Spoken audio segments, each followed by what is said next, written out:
I'm gonna do a remix on that.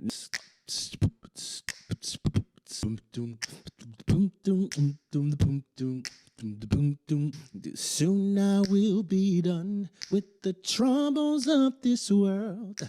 Troubles of this world. Troubles of this world.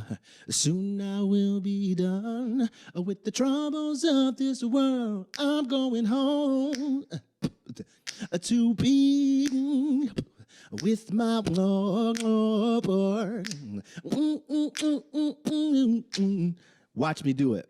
Watch me do it. That just except now we got social media and technology and a following to do it in front of. But this is who we are, man. So check it, y'all. I'm not here to beatbox. I'm not beatboxing. It's super rusty. I'm here to show you what the processes are behind how Prophetic Sound Productions. Hold up. You know I'm super excited because I got the new studio set up. Boom. Look at that. Ow. You see that Prophetic Sound Productions logo?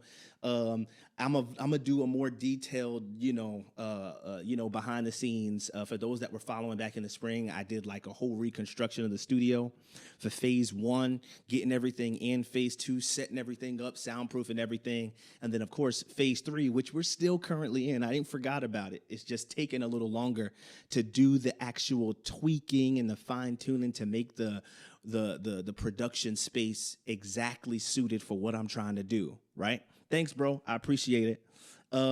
He said, start it now. Now you need to start that little remix ASAP. You funny, Gatlin.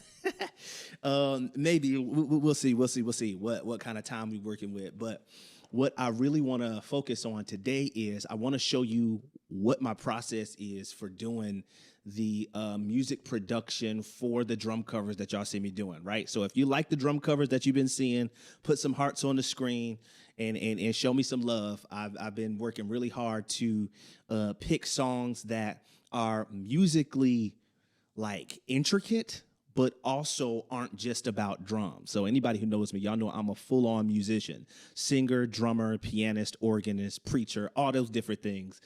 So to me, as much as I love the drums and I'm doing the drum covers, if you noticed, a lot of my drum covers have been less about the drum solos and the chops, and it's been more about, just the vibe and feeling the groove, feeling the music, and really capturing what the original artist, the original drummer was trying to portray, and put my own little tweak and my own little spin on that. And I've been able to do a lot of that actually through the Moises app. That's MOISES.ai. For anybody who's trying to do drum covers, I'm gonna turn around for this so you can see me. For anybody who's trying to do drum covers and you are sitting there throwing like entire paychecks at Drumless Tracks and packs and apps, that's great. I'm not going to disparage you for that because that's definitely how I started, and I was able to do a lot of amazing things, especially my two top Drumless Tracks apps are Shed Tracks, Carlin McCullers, shout out to you, bro, and the Drum Tracks app with Coach Samad and Damani Rhodes, all those guys at the Drum Tracks app. They have some amazing content over there to help you stretch. And there's plenty of free content that Shed Tracks offers and Drum Tracks offers, right? So cool. No shots to any of those guys. They're doing phenomenal work. Still, if you want to get more, Drum Tracks, the Drum Tracks app, they have a ton of content for you to jump in on, right? But in order to get some of the other features, you got to pay. No shots towards that, because if you want to get better, you need to invest in your craft, right? This stuff that you see, this wasn't cheap, this wasn't free. So invest. I'm not saying don't invest. And for Shed Tracks, they have a ton of like free stuff that they'll push out, and then their stuff is super affordable. You pay 99 cents or $2 for a track, and you get to kill it as many times as you want on all the platforms, social media platforms. So it's a win-win. But still, there's some other stuff that I've been wanting to do. For those of y'all who were following me last year doing the My Incredible Journey musical autobiography, there are some songs that are older that have shaped who I am. Twan, you know who I'm talking about, right? Amen. You know what I'm talking about. There's some songs that have shaped and defined who we are as singers, musicians, especially in the gospel industry, right? And so I wanted to honor and pay homage to those experiences, but it's a lot of work trying to recompose, and I'm still gonna do it, because I don't forget, come August, September time frame, the music musical autobiography is back, and we're going to pick up where we left off in 2010 and bring it to the present with all original renditions and stuff like that. But if you want to do a quick drum cover, that's a lot of work to try to compose the piano, the drums, get it in the right key, listen to all that stuff. That's a ton of work, and that's something I experienced last year. The Pocket Queen, anybody who knows her, the Pocket Queen, she dropped some heavy knowledge on her YouTube channel, and she told her followers and subscribers about the Moises app, right? Moises, okay? I'm going to put it in the comments, right? Because I got a whole separate Instagram page that I'm using, Apostle Marquise. Y'all know I'm a preacher, right? So all the ministry stuff happens through the Apostle Marquise page and all that. So I just put it up there, right? The Moises app. And it totally typoed that joint. So I'm going to write it again. AI. There we go. Just like that. Moises app. So anybody trying to learn how to do drum covers, and don't worry, I'm going to leave this, for anybody who tunes in late, I'm leaving this up on the IGTV feed. But Moises app, the MOISES.ai, it is phenomenal at removing whatever you want to remove from music. Now, typically it was for singers, to take the vocals out so that they could sing on top of the same instrumentation and composition. But it's excellent for drum covers because you take the drums out and then you play the drums over top of it, and it sounds like you're playing with the original musicians in the original band. Now, it don't sound like that off the rip. You got to do some mixing to blend everything, and so that's what I'm going to show you a little bit here. But that app is awesome. It will severely decrease the production time of your drum covers. And that's why I've been able to shell out as many as I have in the last month and a half to 2 months. I've been killing it. It's because of the Moises app. So y'all go check that out. Like I said, it's in the comments. Here we go. But y'all don't want to hear about that. Y'all want to see the action, right? So let me pull this back up. So y'all see this on the second monitor up here. I actually got this studio concept from Wyatt Stevens. Shout out to Wizzy Wiz, Seraphim Audio, Seraphim Productions in Newburgh, New York. You know Wiz, right? Everybody knows that dude is a whole problem. He's been killing it for the last several decades. So originally I had the screen by screen, right? I had the Mac over here and a smaller monitor TV over here. It was a bigger than the Mac, but smaller than this thing. And I'm like, you know what? I'm losing a lot of desk space, so let me mount this bad boy. And so there you have it. So I'm going to let you get just a little glimpse of this. This is the song called Great Jehovah by Travis Green, y'all, from the Broken Record album that he released in like 2019, right? So here this is. You'll hear a lot of the same audio, but the drums, completely original, all right? Check it out.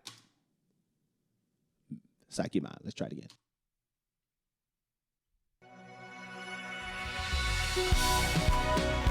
Right, Wiz, yeah.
If you like it, let me see the hearts, y'all.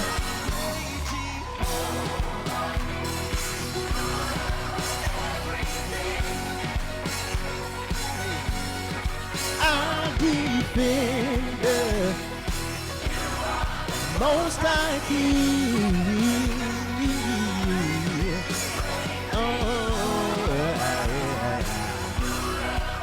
I hear you, Travis. Woo! Yeah. God, you reign.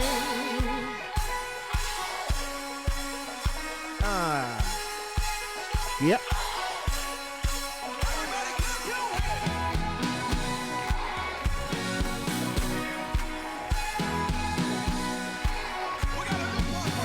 See, if y'all notice, it's not like a whole bunch of chopping and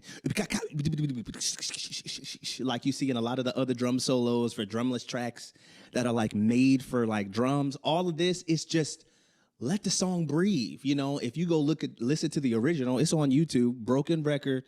This song, Great Jehovah by Travis Green with the E at the end. Somebody tag Travis Green in this. But you'll hear a lot of the same concepts and ideas that the original drummer used. I'm using the same ones. And I could be chopping in all the little empty spaces, but the song don't call for that. This is like an anthem. Let's just bounce with this joint. You feel me?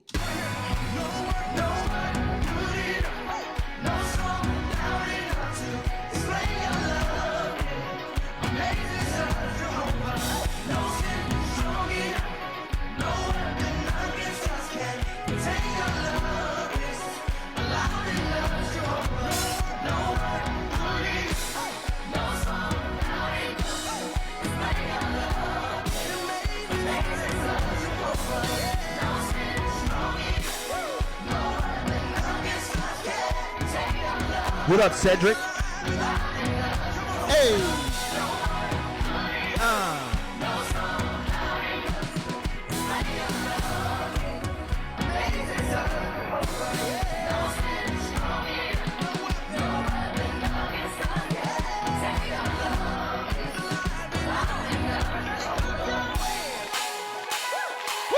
Hey!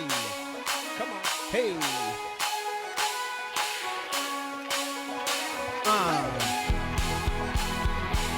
Thanks, bro. I appreciate it.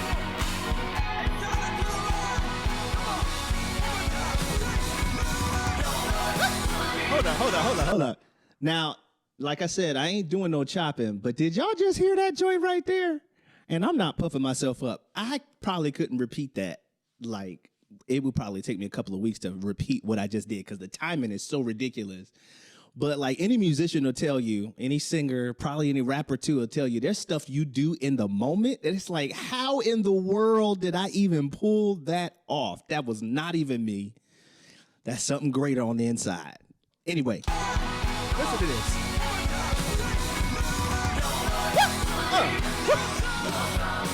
Come on.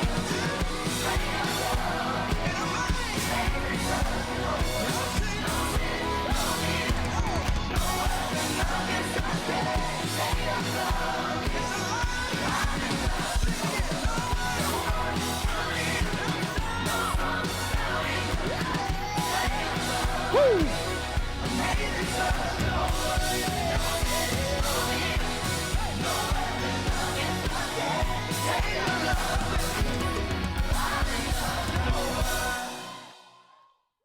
There it is, fam. The point is, I decided to go with Reason because, you know, it's like if you're gonna send entire master files, then yeah, you want the industry standard because the mixer or the masterer, whoever the engineer that you got mixing and mastering, you know, they're probably gonna use Pro Tools for all the bells and whistles because that's the industry standard, or they're gonna use Logic because that's another industry standard. So you want one of those so that when you send them their files, it's cool. But for what I'm doing with clients are bringing me their musical ideas, I'm composing them, and then I'm giving them back to the artist, and the artist is the one. It's not me going to hit up, you know, call up a bro or a sis of mine that's like, hey, can you mix this? Can you master this? Because I'm about to push it out. It's them. I'm providing this for artists and then sending it back to them through one of those like transfer mediums or platforms, you know, Google Drive, Dropbox, WeTransfer, you know, the iCloud, Share Drive, that type stuff.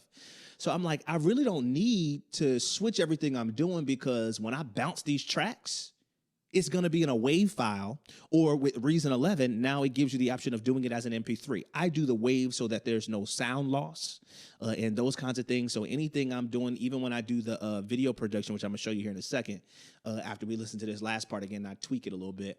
But I do WAV files so that there's no loss of sound. There's no loss of the frequencies and the sound waves that can kind of get clipped a little bit when you put it in MP3 format, right?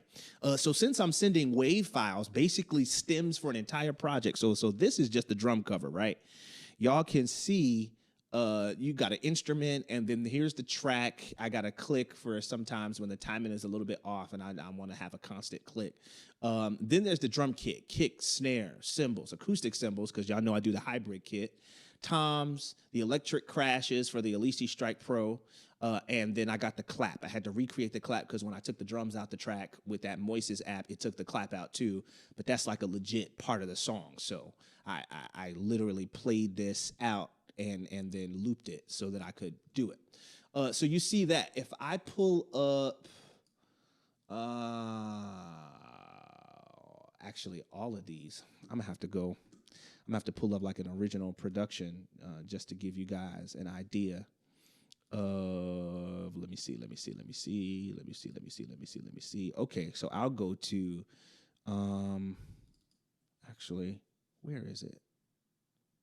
Where's your stuff? There we go. Charles David. This is a guy I was working with previously. So if I pull up his song, Just Believe, that's a real nice one. I'll let y'all hear a snippet of that too. Don't. Woo! Yeah.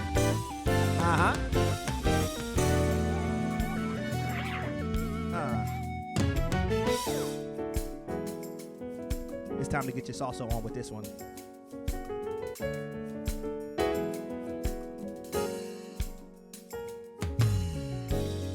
Absolutely right, Twan. You use what you're most experienced with.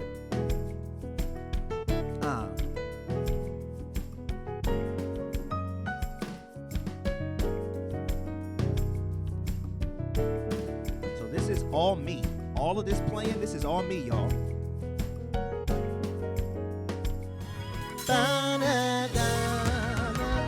By the way, Charles David is a phenomenal songwriter and arranger out of Charlotte, North Carolina. Check out his stuff on Facebook. We've been waiting, do it for the night, but joy comes in the morning light. What you been doing? I forget the words. Oh, you will win.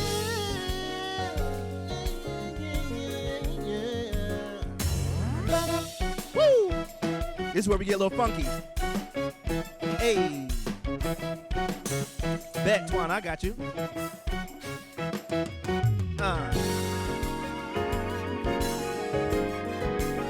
gonna do it again. Hey.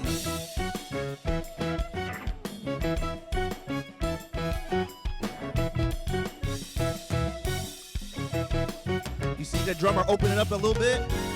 This is like towards the end of the song. This is like 4 minutes in. Been chilling. Yeah.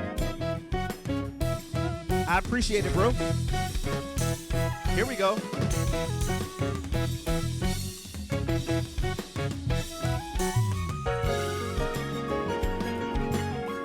We're about to take it home right here.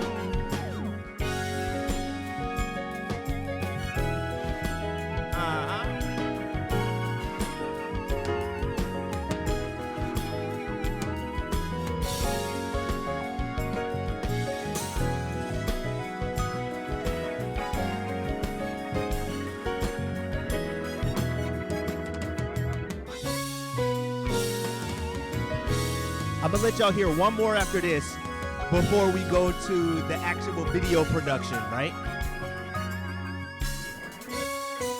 Hey, thanks, band. I appreciate it. Yeah. I'm gonna let y'all hear something where I put vocals on it so y'all can hear how that process goes. It's a little bit different.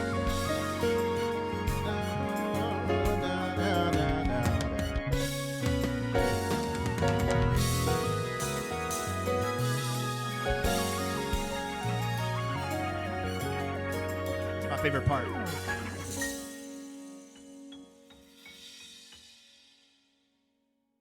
That's like one of those like signature endings. Everybody know that the song gonna end like that.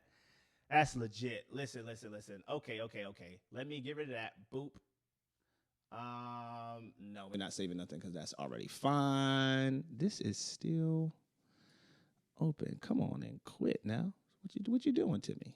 Let me. There we go. Nope. Reason essential and force quit. Boom. Now you're done.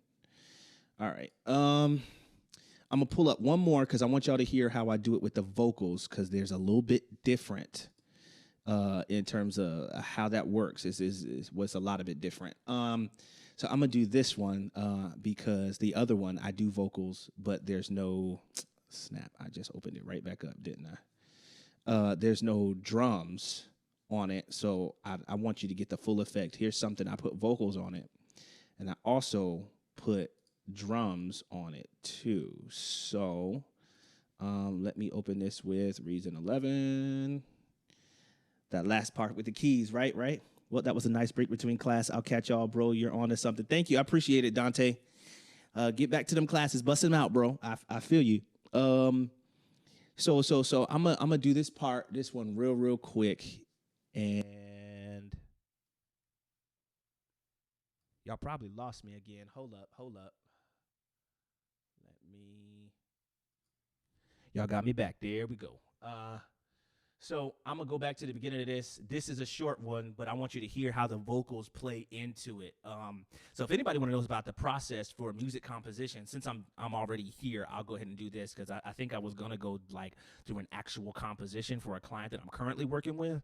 But since we're already like in it, I'm going to just do this and then I'll do it backwards. I'll do this first and then I'll end with the video edits and then we'll call it a day.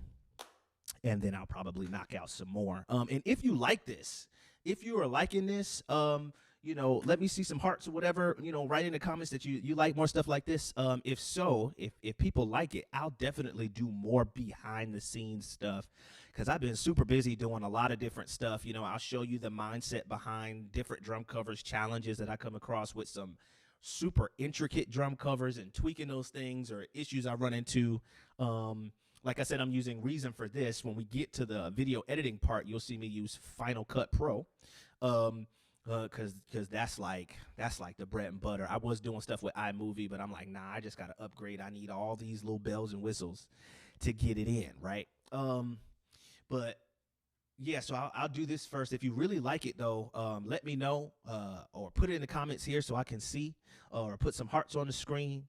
I also had a post up where, I was letting people know, hey, I'm about to go live. So if you want to go look at that post on the feed, and right there that you really liked it, just so I can assess, what people like, if people don't like it, then there ain't no point in me wasting my time doing it. Yeah, Final Cut Pro is the top-notch software for all video production. Absolutely. The only thing that I've heard that's better than Final Cut Pro, and when I say better, I mean in that half the people who produce the major motion pictures and movies that we love use Final Cut Pro. The other half use this other software. It's Adobe Premiere. Something like Adobe Premiere, I think is what it's called. But it's some variant of Adobe that is wild. Like, it's crazy wild, all the stuff that you could do. And Final Cut Pro is too. Most people who buy Final Cut Pro full out, they don't fully understand all the crazy things that you can do with it. I've done some like full on TV ready like advertisements for businesses. That's something else that I do, y'all. Where I don't think Adobe is better, so don't say Adobe. Right. But I love Final Cut Pro personally. And I think the only catch is like, if you're using Pro Tools, I think Pro Tools interfaces with either Adobe or Final Cut Pro, but it does it like perfectly where like you can take the song and send it straight to Final Cut Pro for like film scoring and stuff like that. So, right. That's hilarious, bro. I didn't even know. I didn't even see that till after the fact. It's Final Cut Pro is so legit, especially for the price point. I mean, for this software, you should be paying like $1,500, $2,000, but you can get this joint for $299, like simple. So it's like, it's gold for me. It tracks everything. The workflow is super intuitive. It's super easy to use. Y'all see that in a moment. Let's get through this track real quick because I'm rambling. But I want you to listen to the vocals. It's a little bit slower, but the music is fire. And then it progresses, and you get to see the vocal aspect, how I blend the vocals with it as well. So check it out. Old school churchy.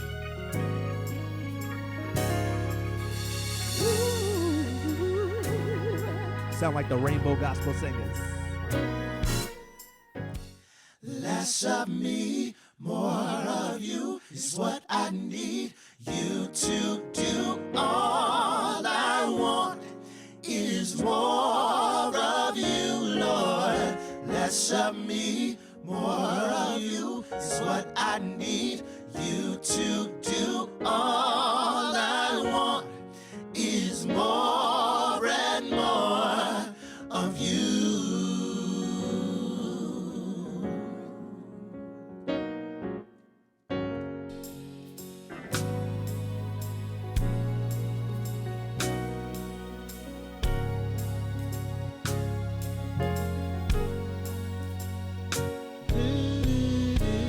I forgot the words now. It's been a little while.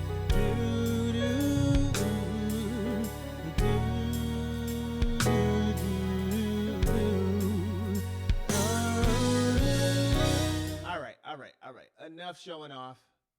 So you just heard a great Jehovah. Let me listen to this last part one more time and make sure I like how it sounds.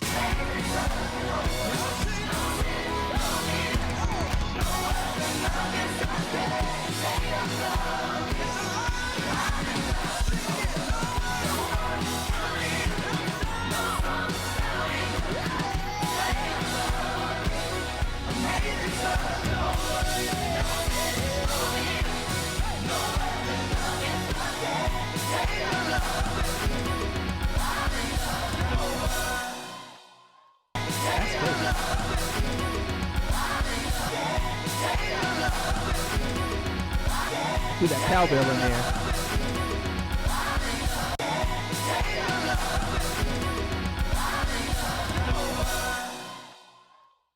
All right, that's cool. So let me make sure.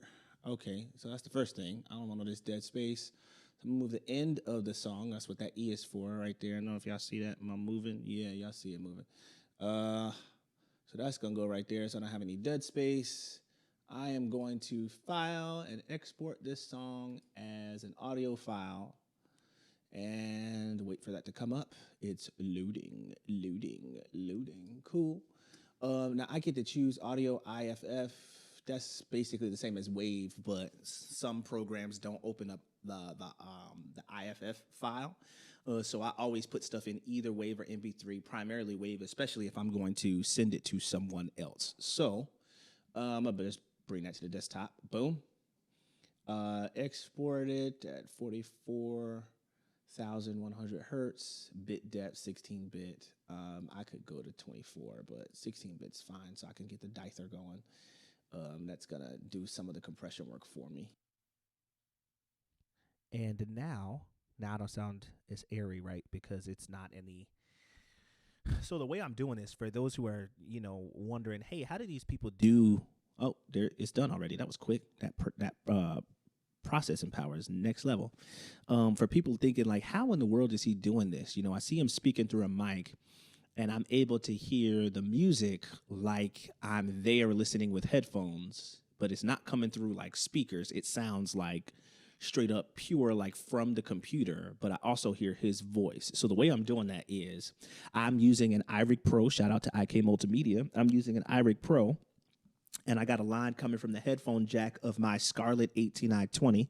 That's my input-output, y'all. I got a headphone jack that's coming out of there through just a regular male-to-male aux cable, and then I have that coming into the iRig Pro using a 1/8 inch to 1/4 inch adapter. So it's plugging it in like a sound source. So everything I'm hearing in my headphones, my studio monitor headphones, from I forget who made these. From Audio, One Audio, something like that. I forget, but they're dope. One Audio. That's what it is. One Audio. So Oneodio. One Audio. Those are my studio headphones. And I got the jack, like I said. I have something coming right out of the monitor headphone jack, and that's coming in here. Somebody said something about hi-hats earlier, right? So with the way my setup is, I use the Alesis Strike Pro Special Edition, right? Alesis Strike Pro Special Edition. But with that, while that's good for production stuff, I don't necessarily care for all of the cymbal options. I like the stacks that they have. So like, and the effect symbols, so like the China, the bell, those kind of things. But when it comes to like some of the crashes or splashes, some of the splashes are actually pretty legit, but the crashes, they do a phenomenal job. It's much better than a lot of the electric drums and cymbals that you find in, on the market. It's much better.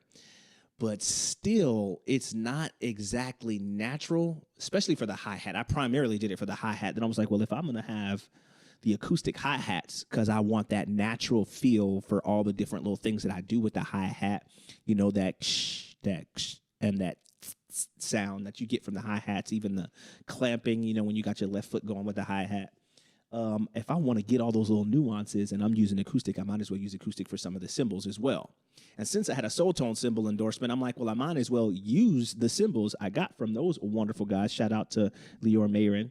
And use all those wonderful things. And then I'm like, well, I can tap into the hybrid kit market. So I got the Alesis kit with all the cymbals minus the ride, which here, as soon as I get a new, as soon as I enhance or expand my soundboard input output, shout out to Brandon McCrae, who gave me a wonderful idea using the ADAT capability of the Scarlett. So I just need to get another piece so that I can expand my input outputs. And then I'm going to have all the Alesis triggers. And I'll probably have an acoustic snare on the Alesis Strike Pro Special Edition drum kit. And I'll take the snare trigger and I'll put a tom on it. And it'll be the left tom. So I'll have the 2 rack toms, the 2 floor toms, and I'll have I'll probably just get another like snare stand or something like that and put that snare trigger. I'm pointing at it, but y'all can't see. But I'll put that snare trigger over on the other side of the hi-hat, on the left side of the hi-hat, so that I have that left tom on the hi-hat for, real quick, just boom. When I'm doing stuff on the hi-hat and I want to, get a quick little tom action there, that'll be perfect. Or I'll put some other kind of effect on it. Maybe it'll be like chimes or tambourine or something crazy. Maybe it'll be a whistle or a clap. Well, I already got a clap. Maybe it'll be some other kind of effect that I'll put over there when I want to trigger it. So that'll be awesome. And I'll have that acoustic snare with that acoustic rim shot and all those different things and side sticking, all of that stuff. More to come. And I'll also be able to use the Alesis ride trigger as well, because I'll have a little more inputs for that. I'll use the Alesis ride trigger. And so I'll have 2 rides. I'll probably not put the ride up there. It'll probably be some other kind of effect. Or I'll just have 2 rides and I'll be killing. Have like a dark, trashy ride and a nice, bright ride from the Abbey 4-pack from Soul Tones. Anyway, so that's how I'm doing this, right? That's how you can hear my voice nice and clear. It's not just me speaking and playing these through the speakers and you not being able to hear all the nuances. You're hearing the music like it's in your headphones, because it is. Cool. So let's go on.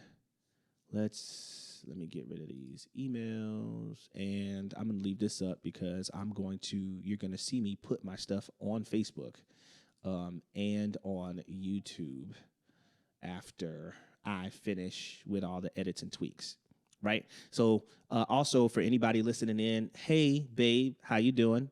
For anybody listening in and watching the replay, so all this channel content, these are all or primarily drum covers. For the last several months, I've been doing a bunch of drum covers, a little bit of like drum practicing, and you see working on timing and some of these other different things. I know some of that is like you can't see it from way back there. If I put it up here, you actually can probably see it a little bit better.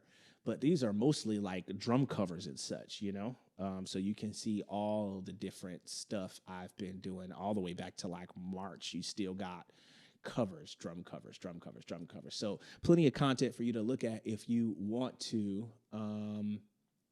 And I'm gonna bring this back down, and actually I'll leave this up here. But for now, it's a little crazy because y'all can see everything on my screen, but some of it's like blurred out because of the brightness and the lights and all that stuff. So you can't see quite everything, but you get the gist of what's happening. So I already exported it. You'll see. Let me see. Where is it? Where'd it go?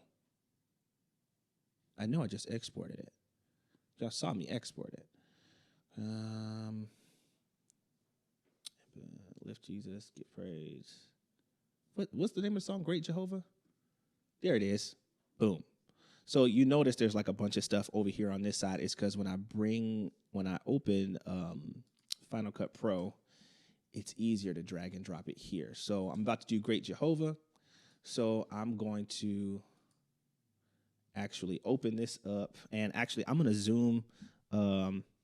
Hey, Joey, I'm guessing you mean honey.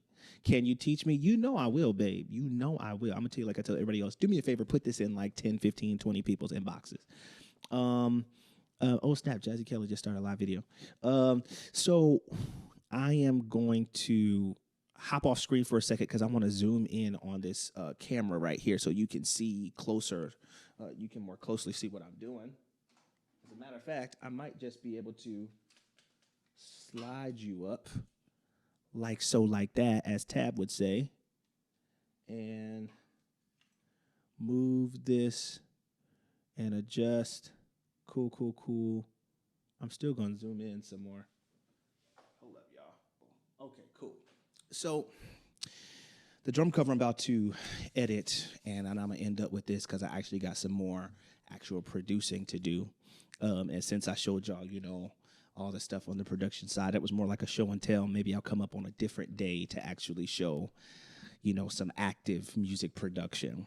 But the time is far spent, so let's knock this out. So, Great Jehovah. So the drum aspect of this drum cover was already recorded.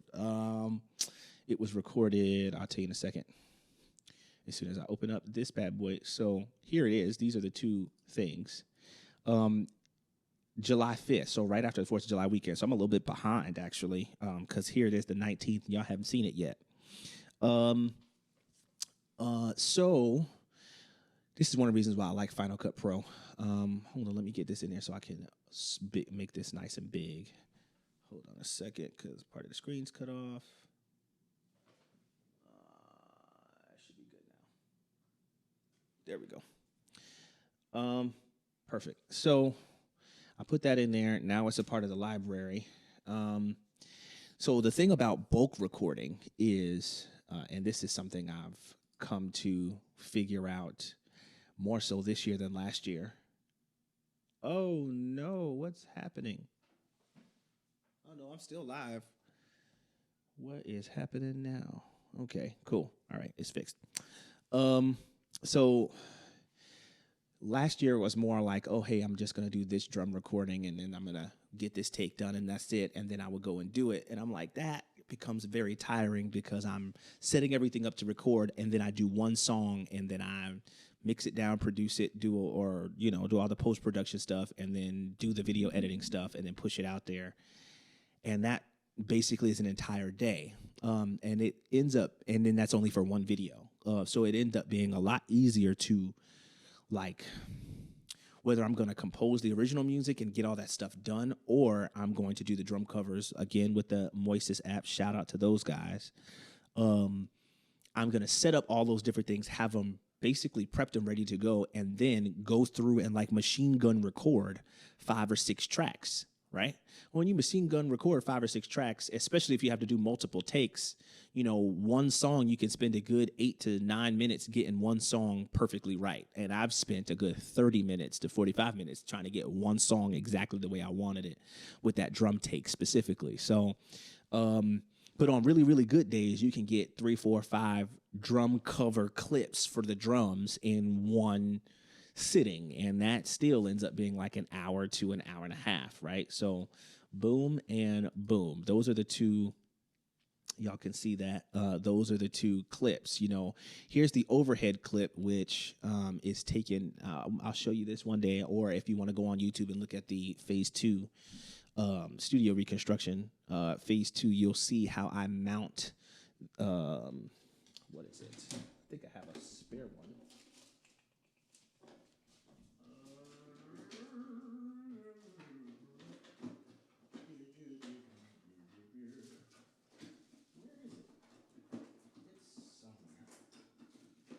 Spare one because I took one off.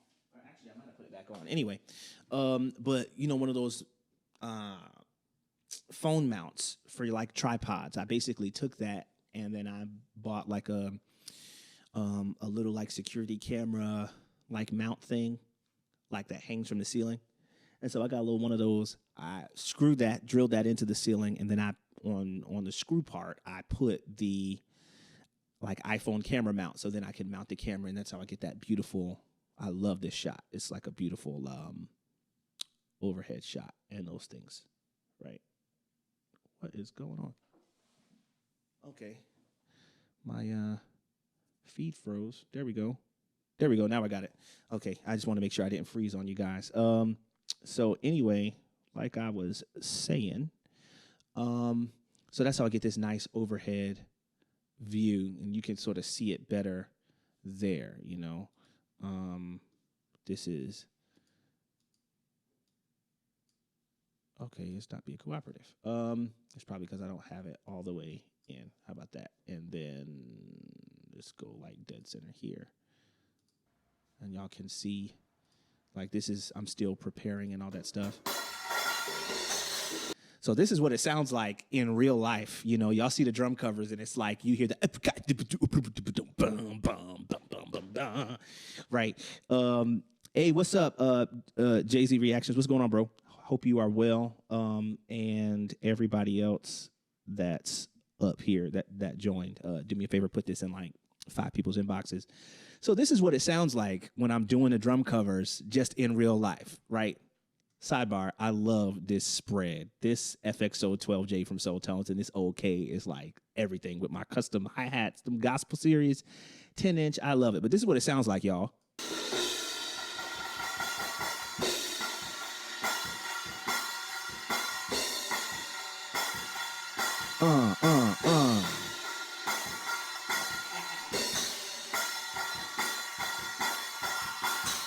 Okay, so that's what it sounds like because that's what the phone is going to pick up, or that's what and yeah, the all the recording that I'm doing is like iPhone stuff. You know what I mean?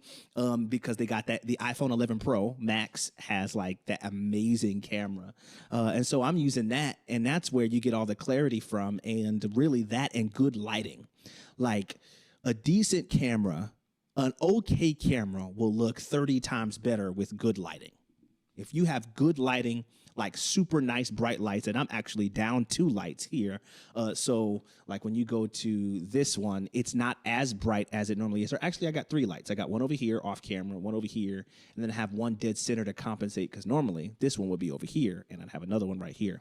But I'm doing some other production stuff elsewhere. So, you know, resources are split. And that's okay too. So, because it gives me like, it enhances my creativity in terms of being able to get the same or similar looks or maybe even different intentional looks by using less or using different resources. So, you know, all the videos don't look exactly the same.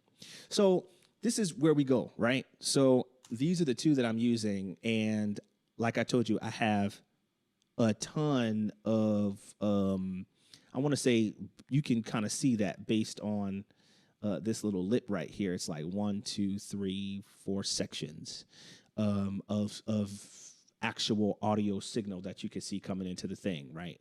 If I pull this down, hold on. Whoa, buddy. What just happened? No, you didn't do that. Hold on. Fix it. There we go.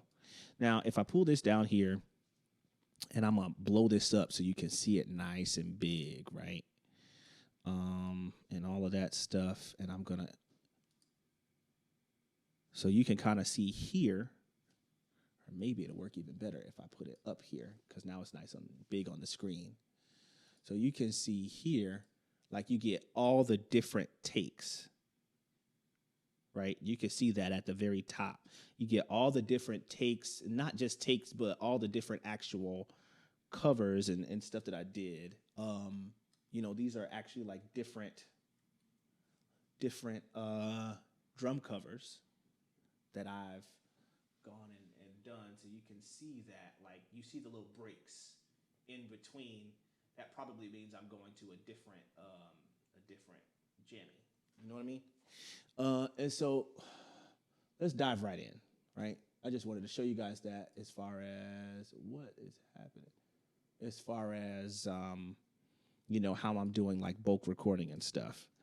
So what's the first one on this? I'm going to listen to it so I can see it. Let me bring this back down so it's nice and clear. Cool. And I'm going to zoom in some so y'all can see what I'm seeing. All that jazz. All right. So let me see. What's this?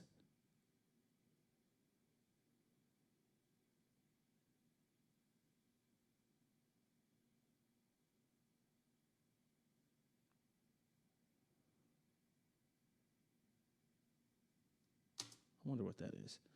That's probably Great Jehovah right in the beginning.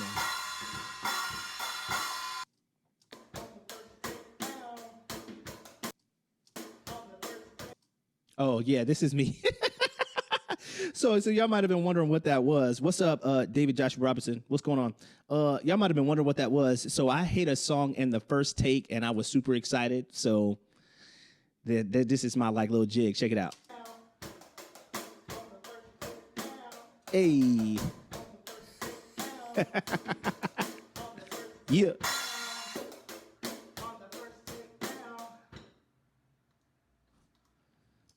Because I got it on the first. And then turns out, this is unfortunate, right? So it turns out I didn't get it on the first take. I did. Like, it was a perfect take, y'all. It was like legit perfect take.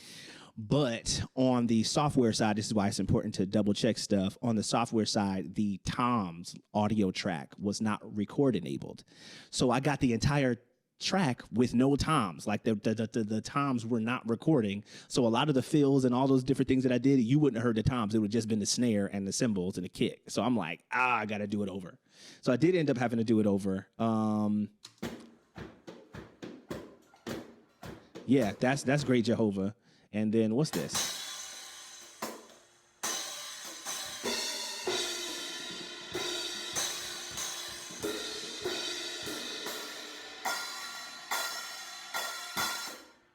Oh, that's Reflection. Okay. That took me a little while to get. Hold on.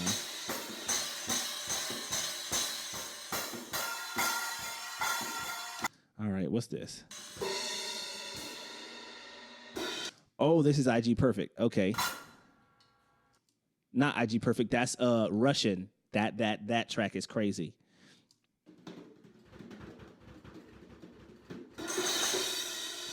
Yo, it took me so many times to get that track. Hold on. Is this Great Jehovah?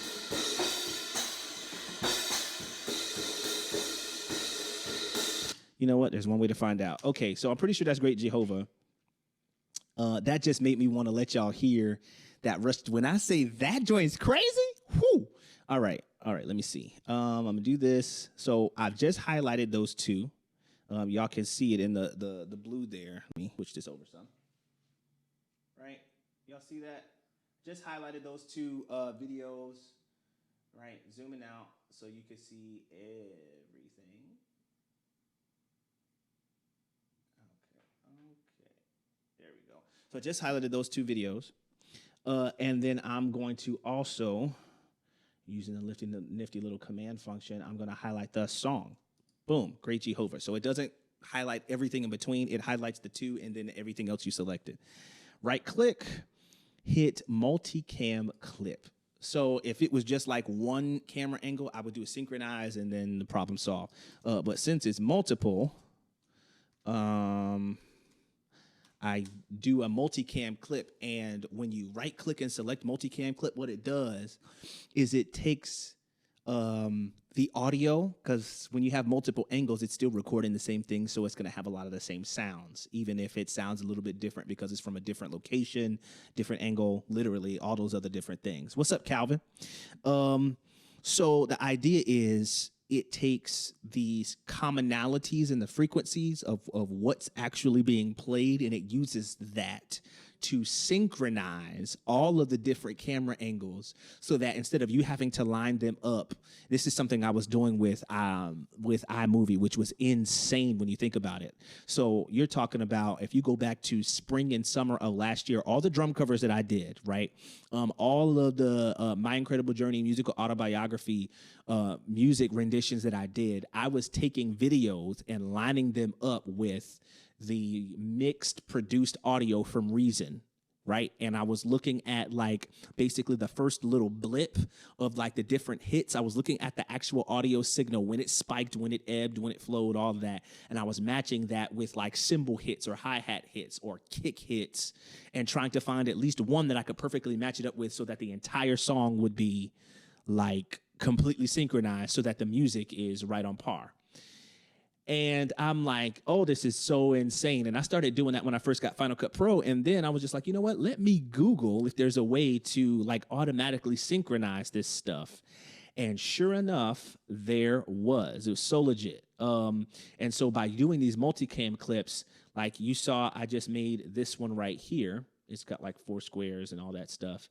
And if I highlight it, I'm going to zoom out so you can see this. If I highlight it, as a matter of fact, let me make this full screen. There we go. If I highlight it, you can see, I'm also going to, hold on. I'm going to bring this up so you can see, right? So it synchronizes these. Here's the thing, though. I don't think this is the actual final Great Jehovah that I recorded, because I know for sure that I had to go back over and do it. So this might not be it.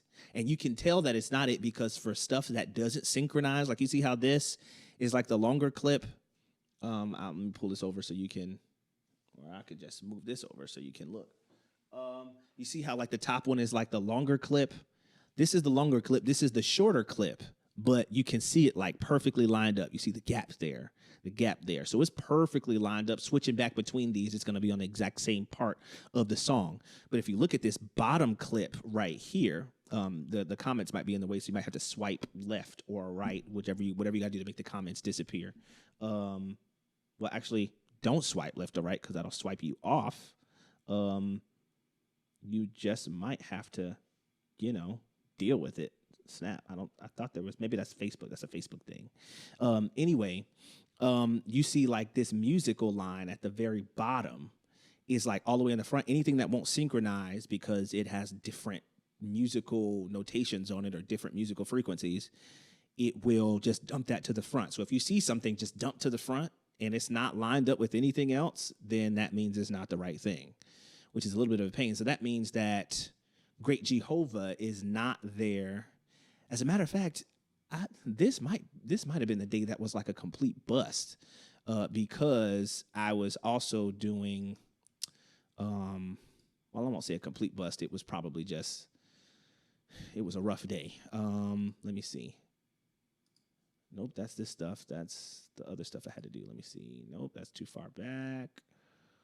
Where is it?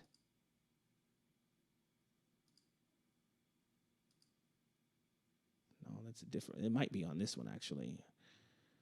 I gotta find where I was just at.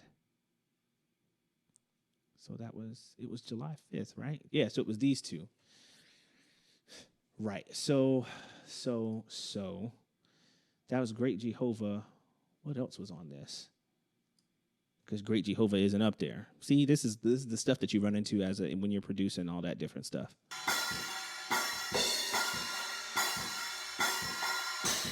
Right, so this is Reflection. That's what it is.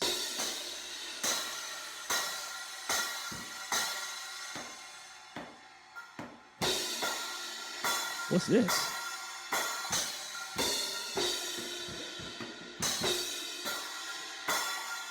Oh, that's still Reflection. That's still reflection.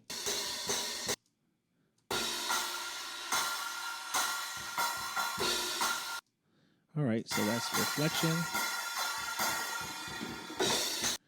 Right, and then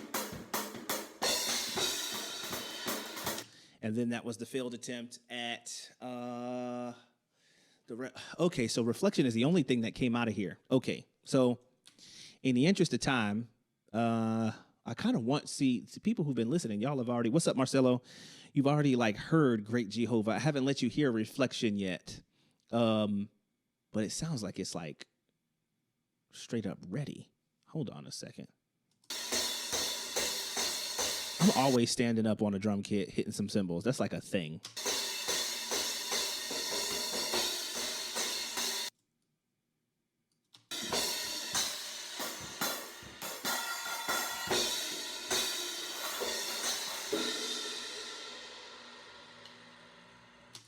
All right, so, okay, so I'm going to pull up reflection. It's not even up here because it's not even one of the recent things that I did. Okay. Since it's like right here, I think it'd be easier versus trying to hunt down the track for Great Jehovah, even though it's so legit. So that means, where's that synchronized file that I called Great Jehovah, but actually isn't Great Jehovah because it doesn't sync with Great Jehovah. I'm going to do this. I am going to pull up.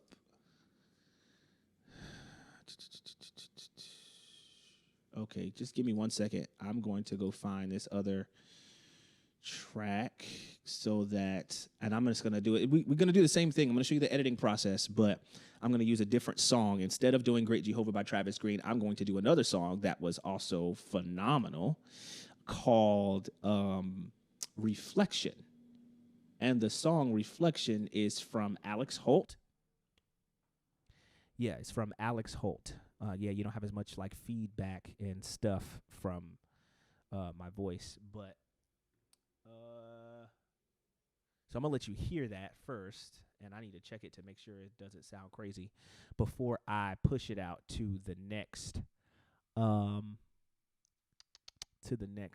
phase. So listen, check this out.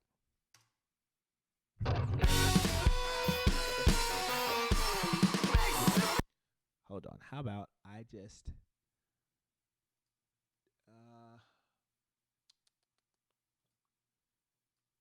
now y'all can hear me nice and clear because I'm in the same shindig. Okay.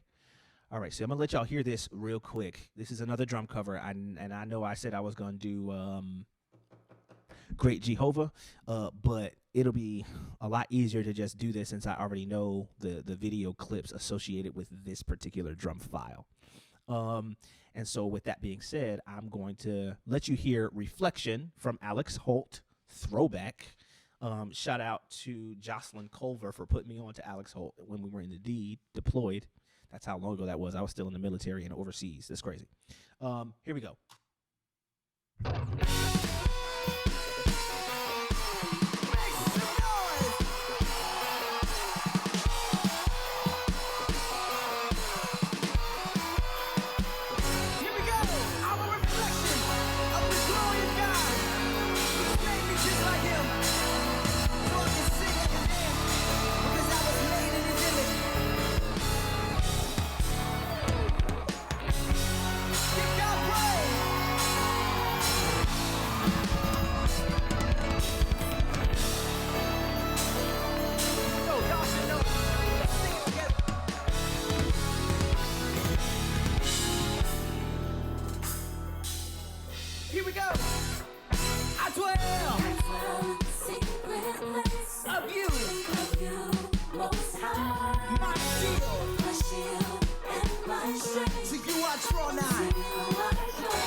What's up, Dre? What's going on with you, bro? Just showing some behind the scenes for producing drum covers, you know? It's a song called Reflection by Alex Holt.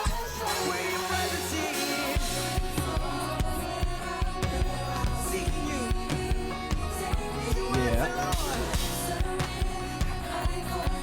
Forever live inside me. You like that setup, bro? Thanks, man. I appreciate it. You believe in me. I am a reflection of your glory. I am a reflection of your glory. Woo! Hey, hey, hey. Woo! I love that part.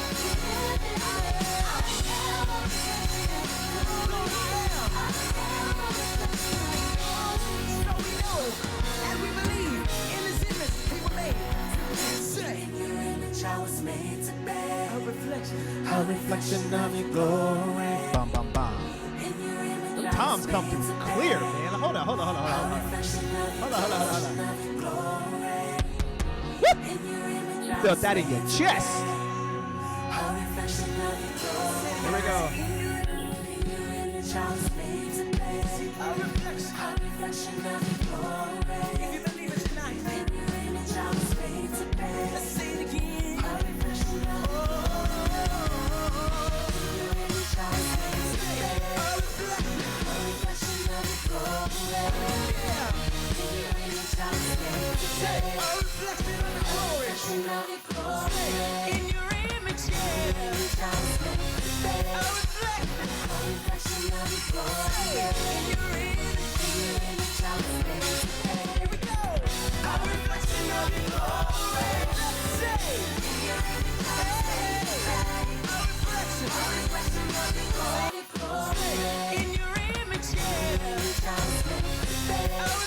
I had to take some of the bass. I had to take some of the bass out of the toms. I don't know how, but maybe it's a unintentional click. But I had like some extra bass in the toms, so it was like messing up the compressor a little bit, you know.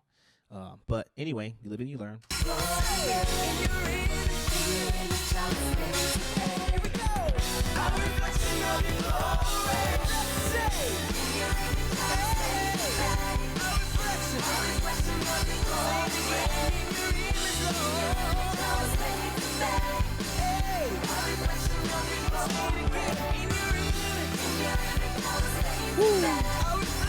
A reflection of your glory.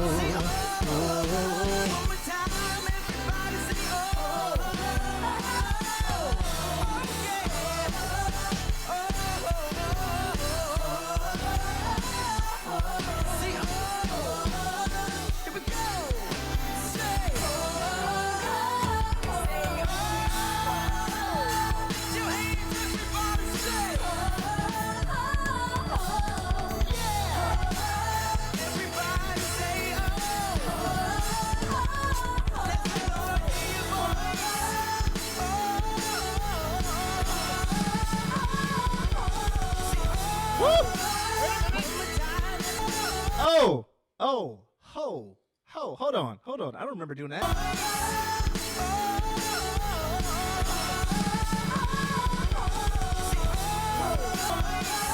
That's a 6-stroke roll. It's that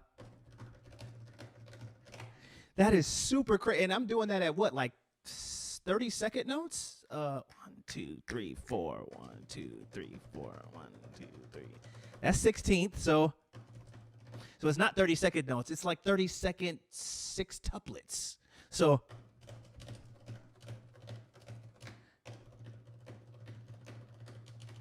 that's crazy. But I'm not just doing it in this little space. I'm hitting snare cymbals. That's crazy. I had no idea I was going that fast. At 145 BPM.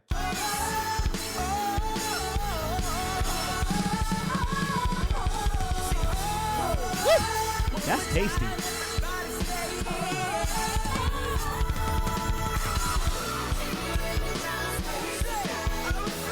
A reflection of your glory. In your image I was made to be. A reflection of your glory. Image I was made to be. A reflection of your glory.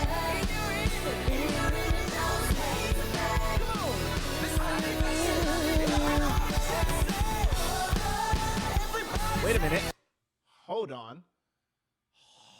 Hold on.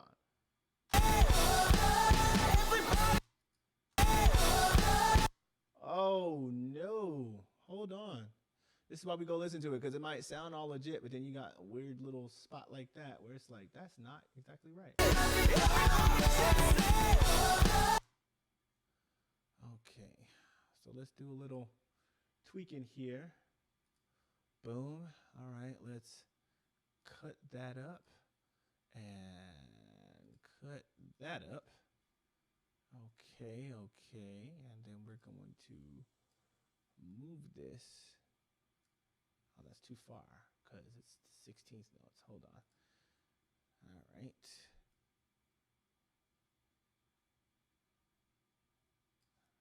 Maybe 128 will do it. Okay. Perfect. And then let's move that right there and let's listen. There we go. You hear that difference? Y'all hear that difference? That's much better. Now it's because it's coming in right on beat together. I don't even so much mind if it's a little bit delayed, but the fact that that kick and that snare is supposed to be coming in together and it wasn't, it's like I'd much rather it be delayed but together so at least it sounds intentional than delayed and like out of sync. Yep. Okay. Hold on, Mississippi, hold on. Whoa, yeah.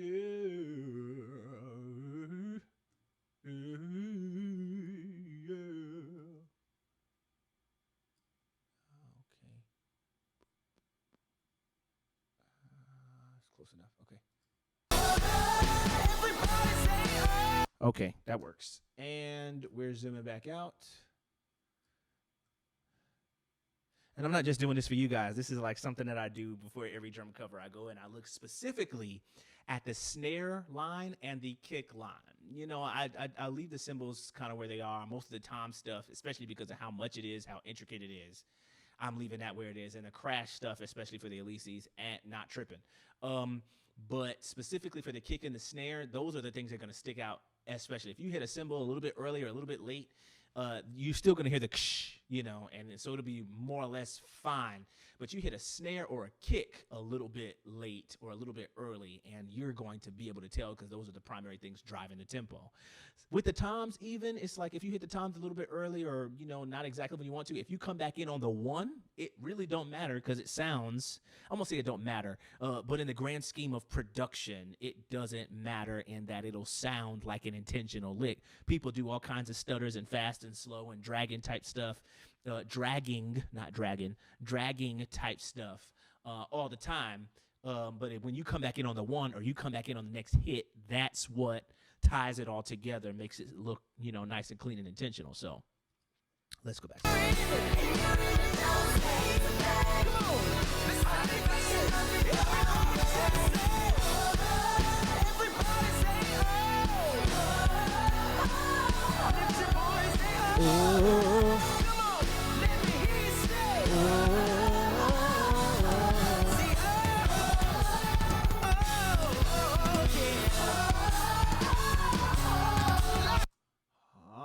Wait.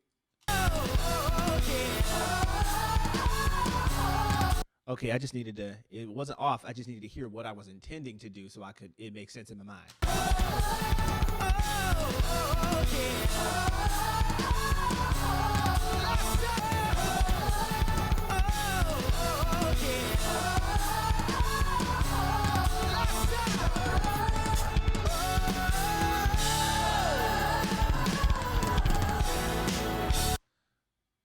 See, I came in a smidge early.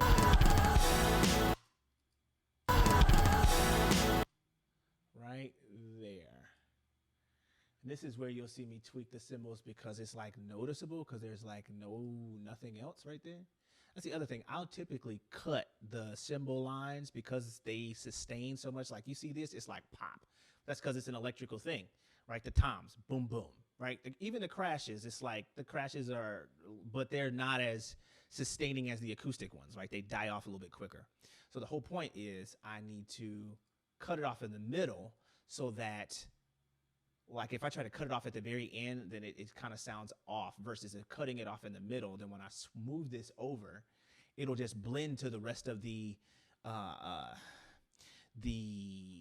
what do you call it? The decaying, cymbal sound, right? So I cut it like that, and I don't want to try to control the entire thing because really it's just the pop.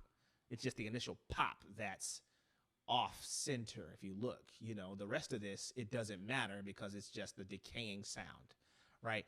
So it's really just the pop that's off. So if I fix the pop, then the decay naturally will fall where it's supposed to be, right? You see that, right?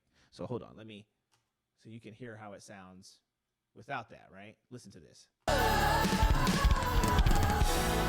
It's like boom,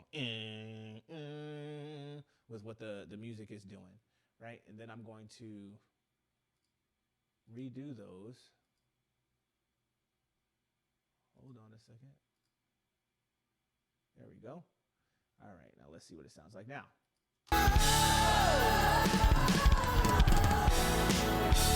Right? So you hear how the toms, there's a larger gap in between the toms and the actual hit. And originally it was like, and it just went right into it with me moving it. It's a little bit further removed from this tom action, but it sounds like the gap is intentional. It's like,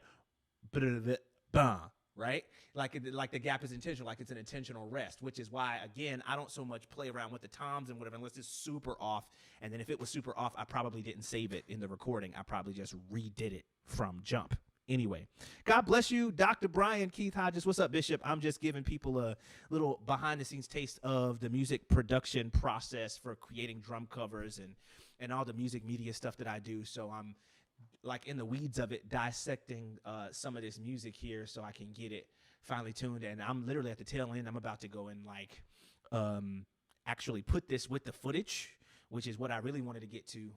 But again, I was supposed to do this for one song, and then I couldn't find the footage for it. It's not that I can't find it, but it's gonna take longer to find the actual footage that goes with the music. And I stumbled across this, and I'm like, oh, I know exactly where this song is, so let me finish it. Right, so that gap sounds intentional right here. So again, I'm more focused on the kick. And in this case, what's associated with the kick in that moment is the cymbals. And because there's nothing else in front of it, this is like a big break and there's nothing else. You look at the rest of the audio line, there's the singers, so this can't really hide. You can't really hide. If I move the kick, it wouldn't have been noticeable, but it sounds way more clean because there's nothing else in front of this. Versus if there were things in front of this, I probably would have just left it. But because it's so empty right here, so empty on that audio line, it just makes sense to move it. And so now it's all beautified. You've got to play.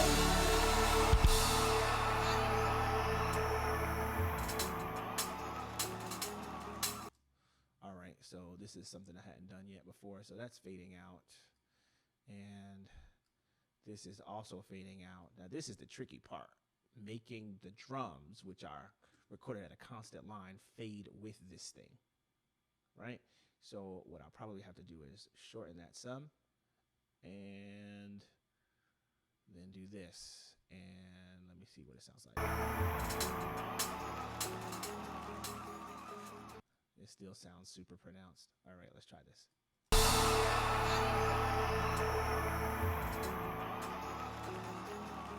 But now see, it cuts off too soon.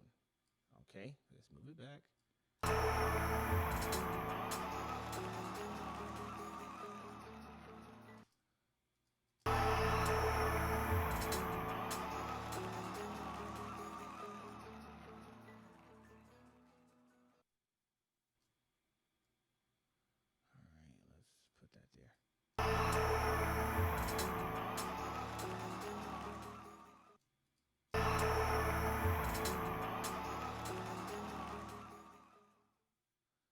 so that looks like it's fading out more or less in the same thing. And then drum cover actual, when I actually do the video, it's gonna be fading into black anyway, right around there. So, oh, what the world just happened?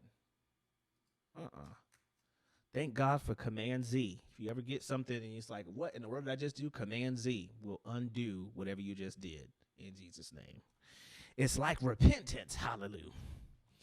All right. So I'm going to export this song as an audio file. And boom. Oh, a reflection wave already. Well, it needs to be shifted because it was not ready. I'm going to replace it. So apparently I had already done the reflection stuff. But I'm glad I listened to it again and didn't just trust that, because that sounds way better, especially those two things I corrected where it would have been like incredibly off. Yeah. So that's exporting. It's almost done. It's like about 3/4 of the way done. Now it's about 3/4 of the way done. 80%. About 85%. 90%. 95%. 95%. 100. There we go. All right. And that's saved. I'm going to get up out of here. Boom. Continue. It doesn't matter. Okay. Cool. I'm going to open this so that you can still hear me nice and clear, but not because I'm doing anything in it. And I'm going to close that out. And now that we have, where is it? I have to find reflection. Reflection. There it is. Reflection. Put that there. Open this back up and put this in there. It's going to add it to the library. Cool. And now I'm going to take this.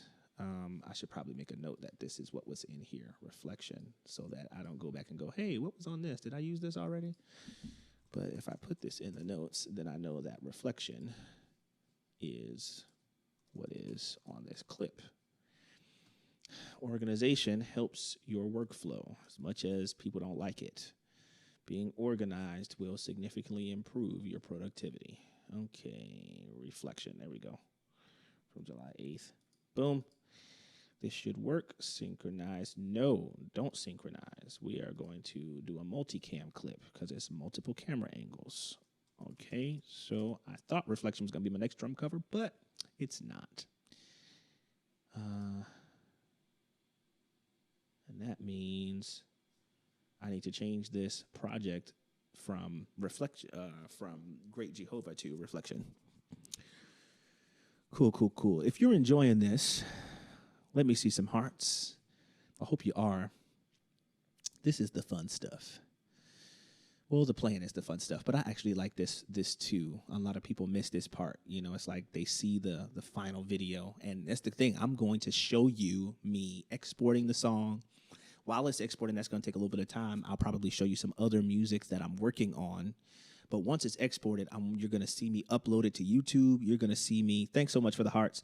You're going to see me upload it to YouTube. You're going to see me upload it to Facebook, and you're going to see me share it. I'm gonna export it to my phone as well so that I can take a clip of it and share it to Instagram to promote that it's up on YouTube and Facebook. So for anybody who's doing drum covers, I'll tell you far and wide, unless you have a large following on Instagram already, IGTV videos are not necessarily going to be the thing that's going to bring a lot of engagement to your profile.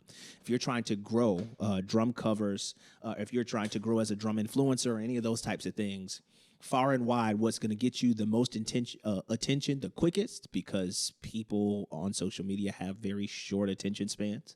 They want to go see what they want to go see, and they want to see it instantly. If they got to take time to get to it, if they got to click on the little TV icon to go to the rest of the video, because it shows you a minute clip and then it says keep watching. That step is like way too much for some people, you know, whereas if they're able and they can see the entire thing that you're trying to show them without having to click on anything else to continue, cool. And so people a lot of times will avoid IGTV videos just because they don't want to have to click on other things. They don't want to have to get into it.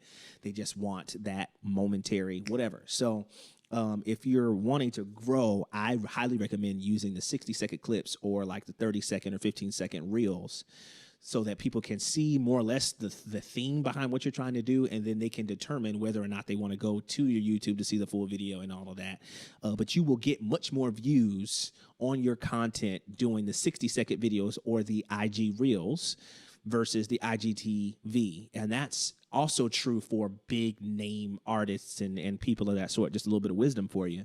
The difference is, and this is something my wife illuminated me to a long time ago. Shout out to you, Pastor Tiffany Faison. She's a problem when it comes to business planning and understanding the nature of whatever it is, whatever industry you're focusing on.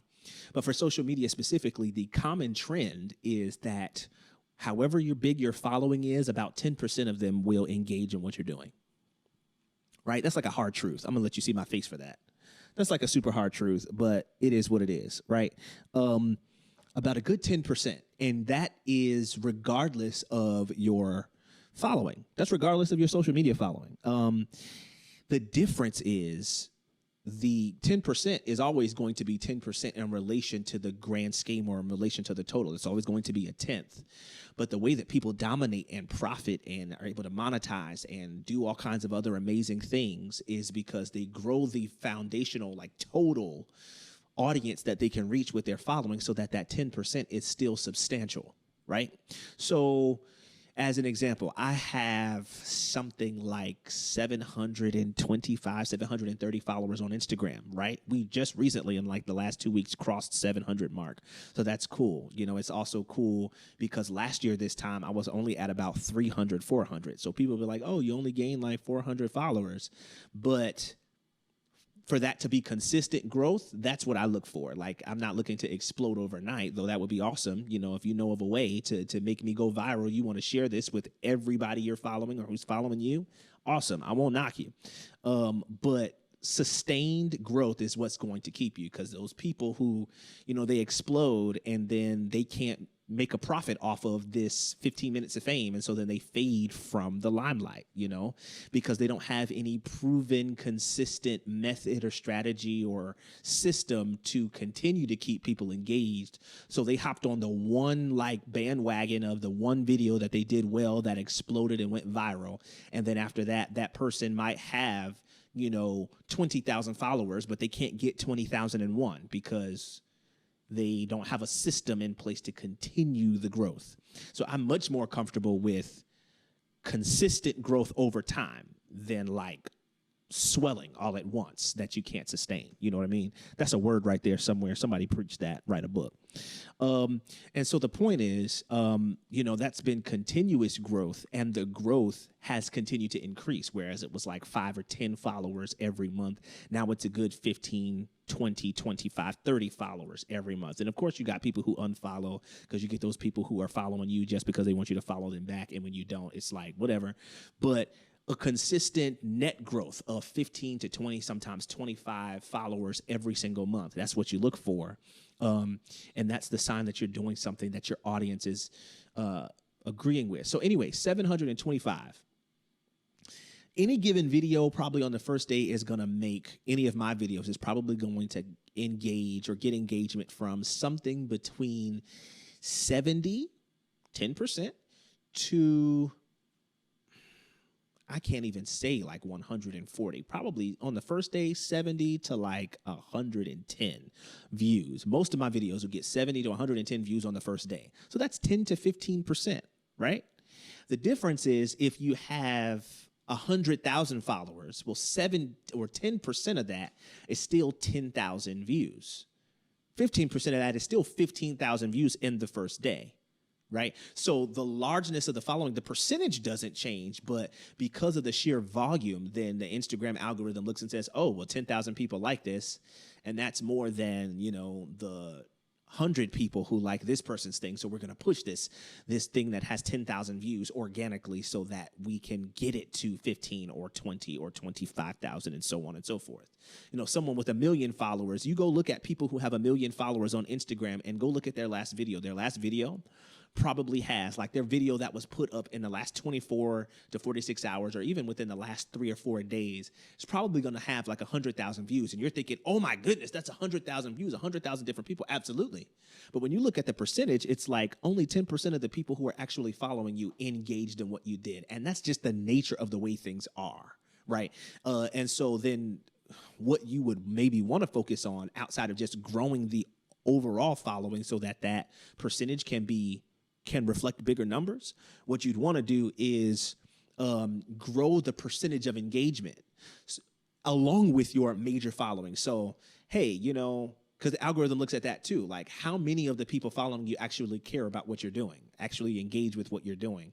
How many of them are resonating with your content? Because for me, if I have 725 followers and 400 or 500 of them are engaged in everything I do, so that every video I'm putting out is getting 400, 500 views consistently, and I'm getting like a good 60% of my following engaging, well, I'm happy with that, even if I don't have thousands or tens of thousands or hundreds of thousands of followers, because that means whenever I do get to 10,000, it won't just be 1,000 views. It'll be 6,000 to 7,000 views, because most of the people that are engaging are, you know, whatever. And also that relates to the monetization piece, because the people who are engaging, who will like, who will share, who will comment, and are invested in what you're doing, when you come out with your products, when you come out with your production pack or your stems, when you come out with your production services or your merch, your gear, your drumsticks, your signature symbols, your hats, your hoodies, people who are following you, who are engaging in your content, are more likely to actually engage in your sale.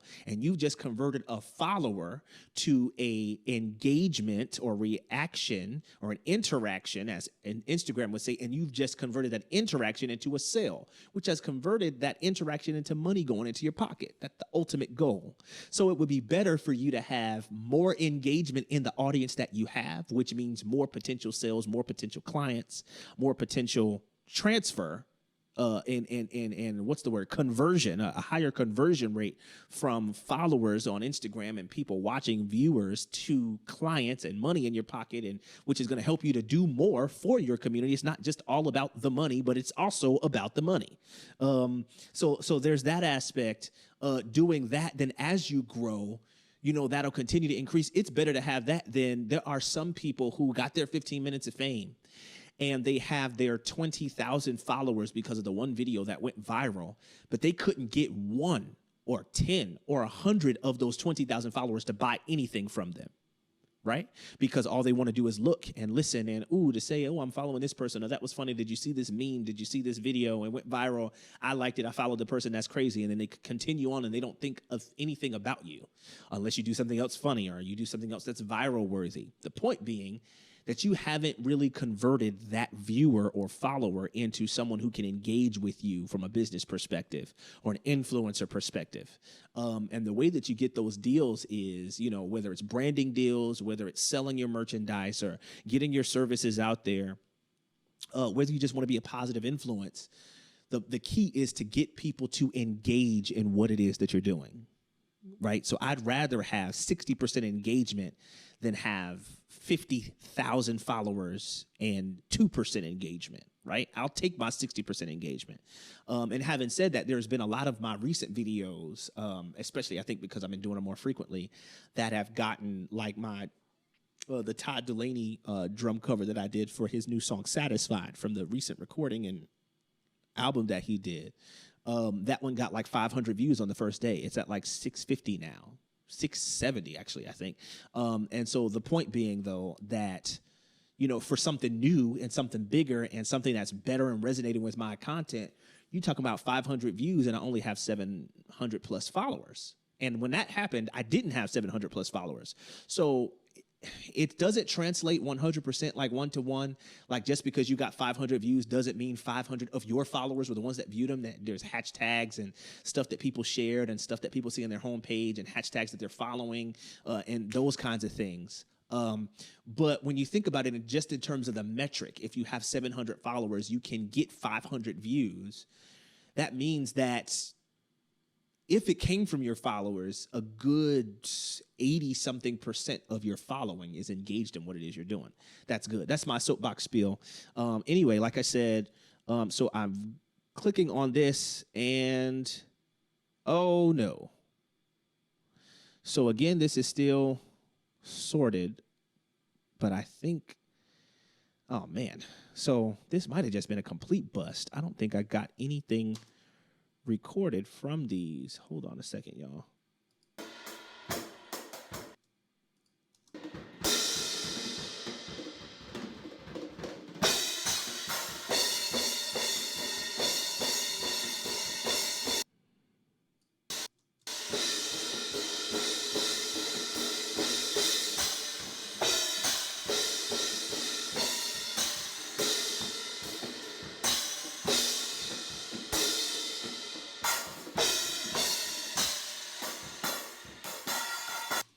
Okay, so that is a bust.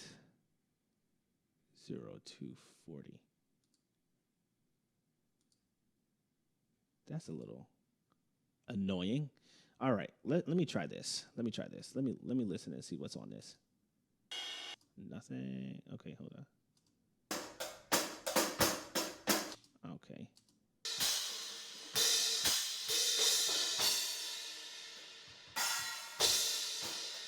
Okay, that's, I don't know how I made it here. Okay.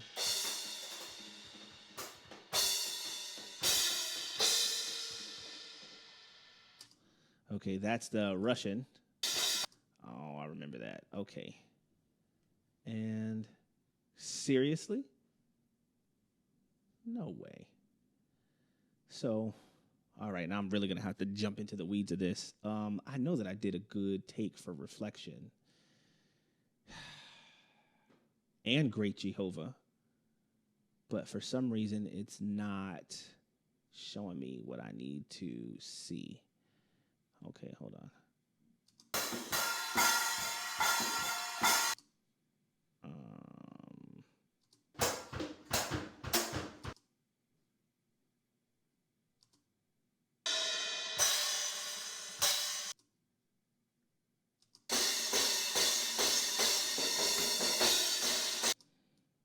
It's got to be somewhere.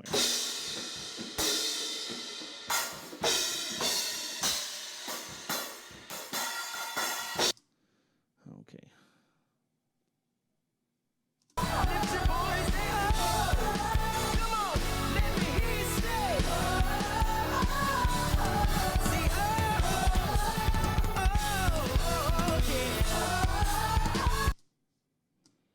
Let me see if I can find that on here to see.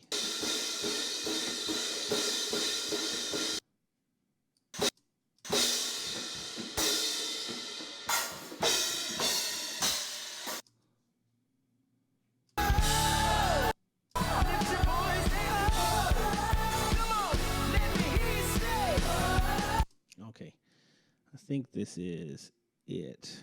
This is, okay, so y'all are about to see me go way deep here, and I didn't think I would have to. This was supposed to be a simple jabby, but it isn't.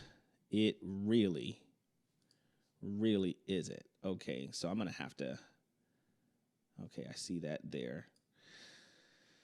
All right, so I'm going to zoom in so you can see what I'm actually dealing with, because I'm about to get way into the weeds with this. Okay, so y'all see that. Good Lord. Well, again, I was not expecting to have to, it might be, let me do this like this. Okay. And to cut out the distractions, there that goes. Okay. So I'm literally going to have to line up these different things. Now, normally I don't have to do this, but because something has gone wrong, I'm going to have to line up these different things to figure out what the issue was. Sometimes that happens, you know, the synchronization it's not an exact science. Sometimes it fails. So, you still got to have that skill. Let's see if I can find it.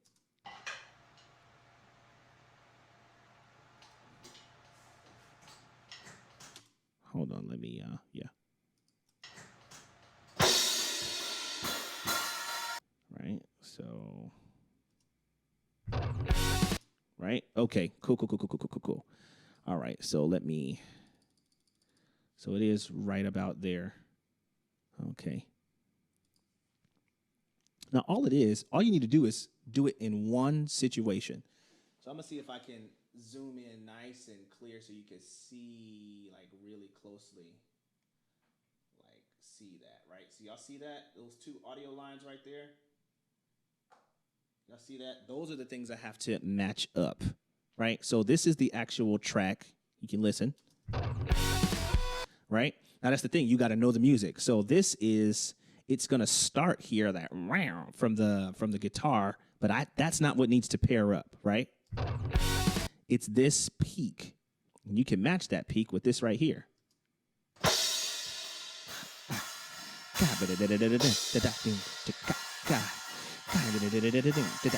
Hey, what's up, Shawnee? What's up, bro?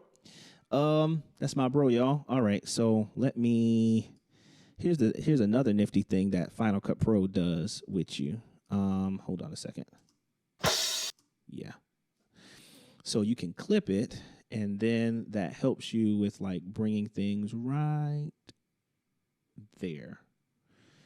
Cool. All right, let's see if that looks about right. I'm gonna have to do this so we can compare.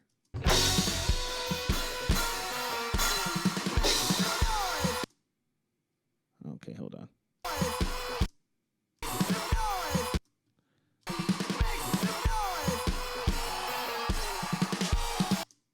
Okay, hold on. So I did.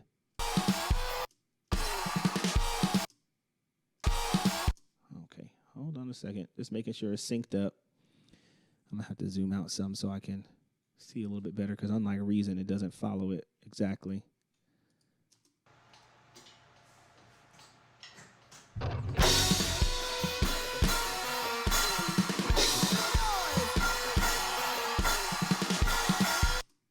Okay, I just need to make sure this is like right.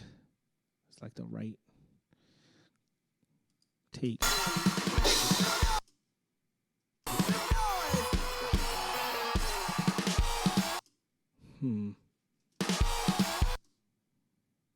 See, I hit the cymbal there, but I don't hear it. That makes me feel like this isn't the take.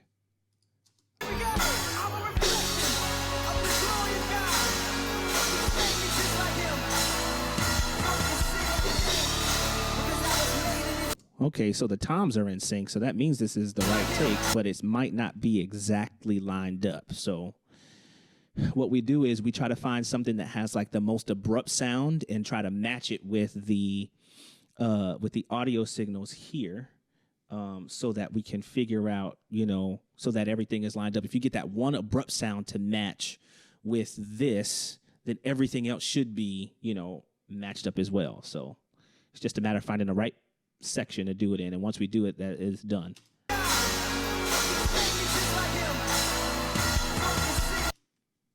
Okay, there we go. So this is, so that part right there is supposed to go with this part. So it's just a matter of moving it over to get it just right. Okay, let's see. And when it's synced up perfectly, you shouldn't hear much difference. There's a difference in the quality of the tone of the sound, the texture, but you shouldn't hear much difference between like cymbal hits or hi-hat hits or these trigger hits and the actual song. It should sound like it's happening exactly at the same time. Wait a minute.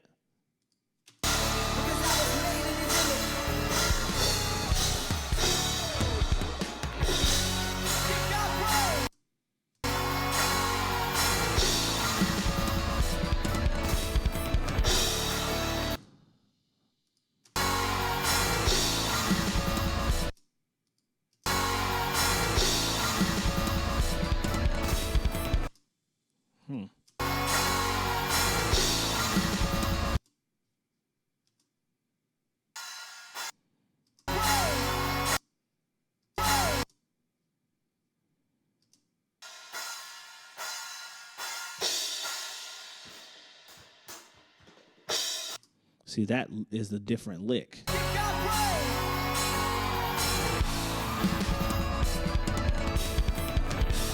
Yeah, this isn't the right one. Jeez Louise. Where is the actual footage? I'm bugging out now. Where is the actual footage for this?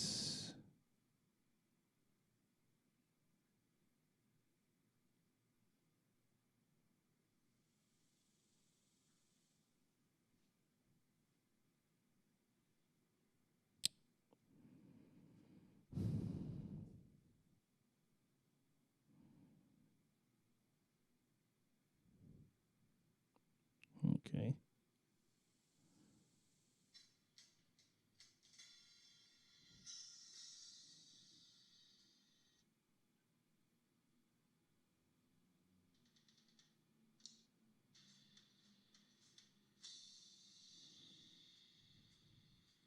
Oh, I found the Great Jehovah. That's hilarious. I found the Great Jehovah July 7th. I found the Great Jehovah.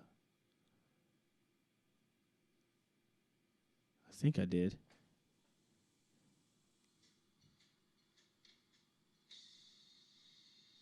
Huh. Wow. But where's the reflection stuff? This is crazy. This is the stuff you deal with, right? When you do the book recording, if you're not exactly 100% organized, if you don't do it right then, you got to remember, okay, what was I wearing when I did this take for this song? So, but this isn't right.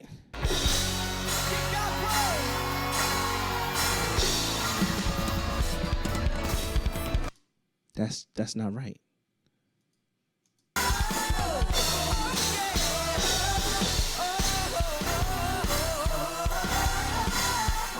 It don't feel right.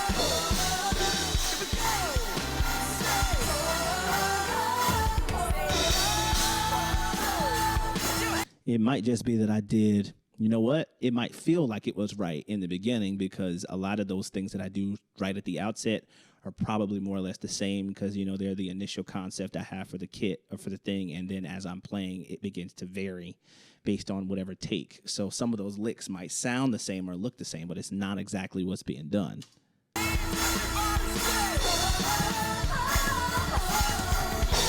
see that? Yeah. That's not it. Oh, my goodness. So this is a total waste? I didn't do a single good take of anything. My Lord.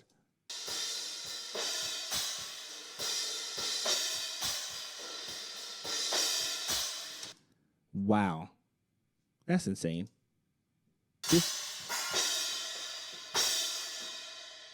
This might have been that time where the toms weren't right. So I got like a good take, but it wasn't. Yeah. On the first take. Yeah, that's it. Oh my goodness. Y'all want to see something funny? Here it is.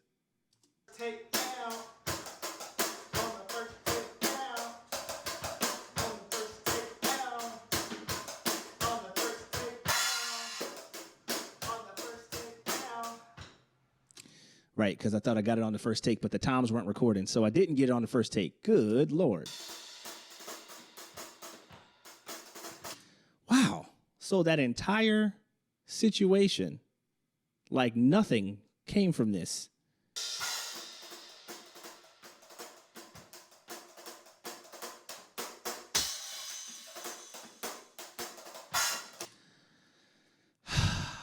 Lord Jesus. Okay. Well, that does help in the sense that I can just go straight delete this.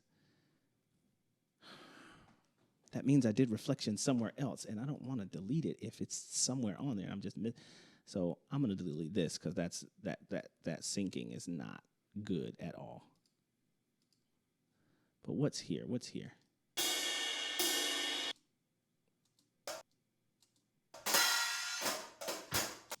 Okay, so that's broken.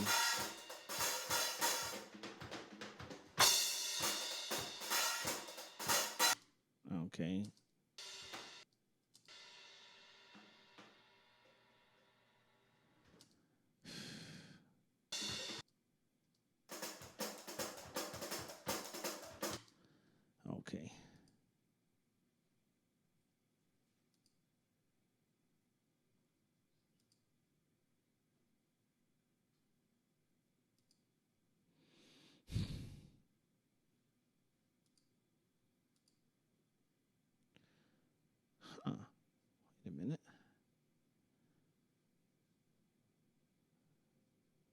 37. Hold on a second. We're going to get it sorted. We will get it sorted. And downloads, open. Okay.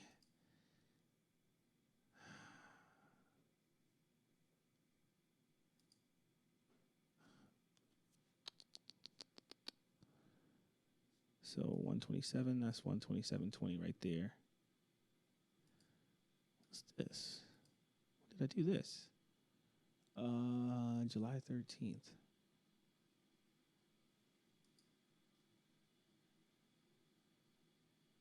That's these two.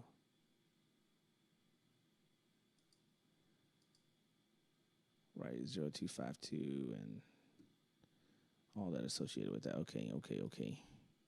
We getting it sorted. And then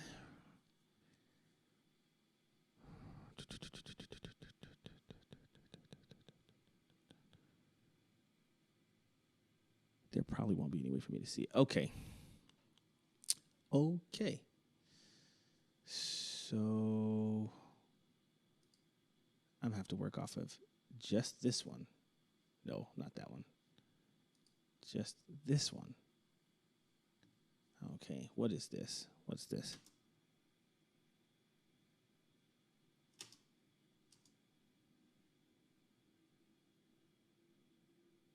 All right. Found it. Good Lord. So here is Great Jehovah. Wow. And what else is this? What is this? Hold on. I need to be able to hear it. What? Okay. So this is Great Jehovah. What's this?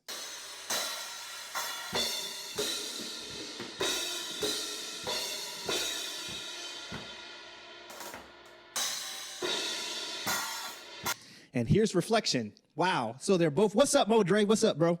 I'm showing people the behind the scenes to some of this drum cover work, and I hit a crazy snag because I have forgotten. Let me zoom out.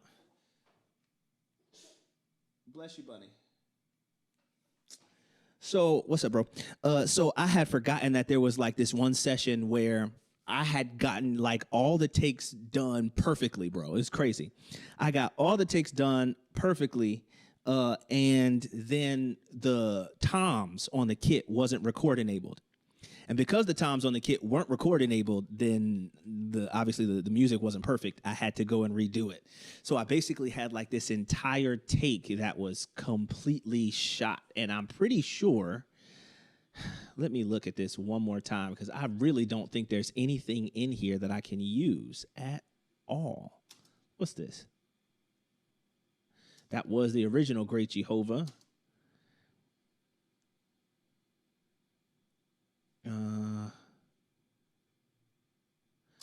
Right, all of that. And then I couldn't get the last take. That was Reflection, but I couldn't get that. And then this is that Russian joint, and I couldn't get that either. I was like so close. So close.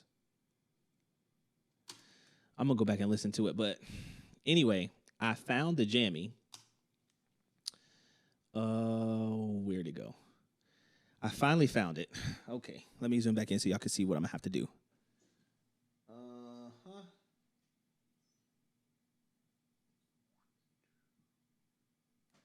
Okay. Right here.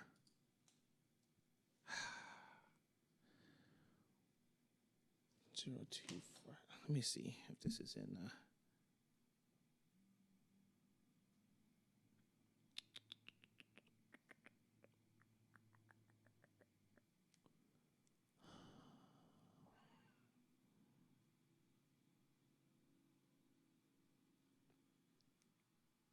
Yeah, it won't even be on this phone. It'll be on the other one, and I would have to stop the live. I'm not doing that. It's okay. So that's gonna be crazy. Well, hold on a second. Let me see. If I can pull it off, if I can pull it off. It ain't gonna work, y'all. I don't know where that footage went. I might have had to get rid of it like completely, but whatever. We're going to keep pressing. It is what it is. Because one monkey don't stop no show. All right. That makes things easier, actually, because then that means that Reflection and Great Jehovah are on this. And since it's only one camera angle, good Lord, I don't know what's going on. But I actually do have some that will be the two, but for whatever reason, these ones are not. Anyway, so I won't do the multi-cam clip. I'll do the synchronized clip. Great Jehovah. Ba-boom. That should happen quicker because it's just the one. And let's see if it syncs. Please. Yes. Ha! So you see that, right? Right about here, I'm gonna zoom it in so that you can see all that beautiful goodness, right? Right here, you see that all of these different little pips and hits and peaks are lined up perfectly, right? You see that? Where it starts, all those little lines are lined up. That means that everything is ready. And that means that all the crazy stuff y'all saw me doing before, I won't actually have to do. Okay. Uh-oh. Wait a second. Should be able to still hear me. Let me know if you can still hear me. Hold on. Whoa. Yep, you can hear me. Okay, just checking. All right. So took a while, but I got it. That's part of the production stuff. You hit roadblocks, and you got to sort those things out so you can get this stuff done ASAP. All right, so let's make sure that this is what it's going to sound like.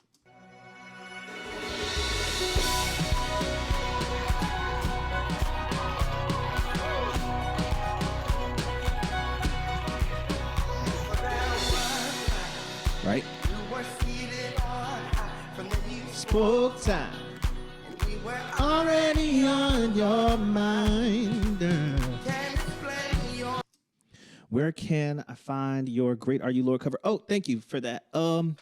So the Great Are You Lord cover, it's actually a little ways back, but if you hit the link in the bio, if anybody wants, for anybody wanting to find any drum cover that I've ever done, hit the link in my Instagram bio, right? Prophetic Sound Productions Instagram bio. And the second button on the page that it will take you to, it's a link tree. The second link will be titled Drum Cover Playlist. And if you click on that, it will take you to the YouTube Drum Cover Playlist. And that is the playlist that I add every single full video drum cover that I've ever done to, right? So it is literally a history of all the drum covers I've ever done. If you scroll back, they're all in release order. So that one, that particular cover I did in March. So if you scroll back to where you start seeing like the dates March or like 4 months ago, what is it, July 7? So like 4 months ago, and if I don't give the exact date, you'll see it like 4 months ago, and you'll be able to find it. It was like the exact same sort of what do you call that? Thumbnail. It's the exact same thumbnail, right? So you'll see a lot of that different stuff. It's in March, but you can go to the link in the bio and click the link in the Instagram bio and then hit Drum Cover Playlist, and you'll see everything. Cool? Thanks so much for asking. So you see how everything is sort of synced up, and you can tell it doesn't sound quite clean like the cleaned up production. It more has the authentic sound of the like actual like phone recording. That's because both, but they're synced up, so you can tell that they're all happening at the exact same time. Here we go.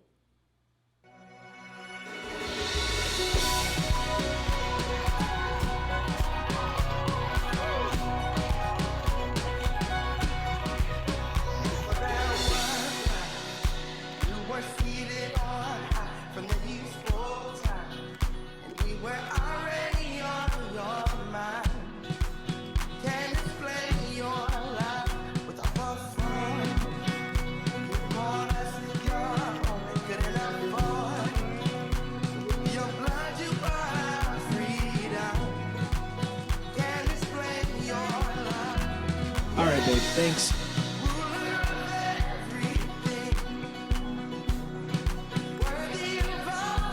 All right, so it's all linked up. Now we can actually do this. This part is actually quick, and wasn't supposed to be up here this long. So when you do the synchronized clip, if it's just one camera angle, then it automatically mutes the audio of the video that you did, and it takes the music track and makes that the only audio of both clips. Okay, so that's why, you know, the rest of this, that's because the music track is synced here, and once the music track is done, it's muted everything else. Cool. So the only way you were able to hear everything is because I had clicked into it. So I'm going to hit Command B and Command B on both sides because I don't need all this extra fluff. And then I'm going to zoom in some more so I can see, you know, just the part that I'm going to be editing. Now, you're going to see me go through this very quickly because I'm spent for time and I got some other production stuff I need to get to today. But I want you to see me push this out. And sorry that we had such a crazy middle delay in the middle. If you're going to watch this on YouTube later, I will probably edit that out. Like I'm going to record all this, or I'm recording all of this. This is going to, you know, stay there, and I'll probably just edit out that entire middle part so that you can just get straight to, you know, the stuff, or I'll time lapse it. Like, so it'll speed by super fast. Anyway, I need that nice and big like that. And since I don't have, and this is unfortunate because the last couple of times I've had whatever little technological hiccups, which has prevented me from being able to have like the multiple camera angles. So that's cool. And maybe after this, I'll still like,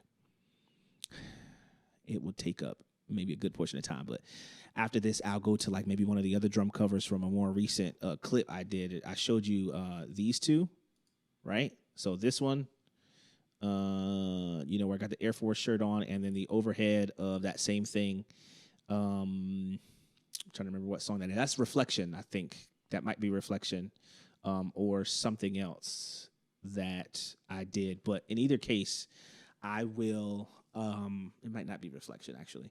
But whatever is on there, I'll do my best to see if I can do that so you can see how I do it with the two camera angles. But if I don't get to it, I'll probably just save that for a different time, maybe next week, maybe later this week, because I have some serious production demands. And tomorrow, I'll probably get up here and show you what a little bit of my process is for composing a record, you know, from the ground up for a client. You know, what I think about when I get into it without revealing to you the secrets of, you know, their unfinished work. But I'll give you a little bit and give you a little snippet, and then, you know, I'll cut it off because you can't give everybody the whole thing. Cool.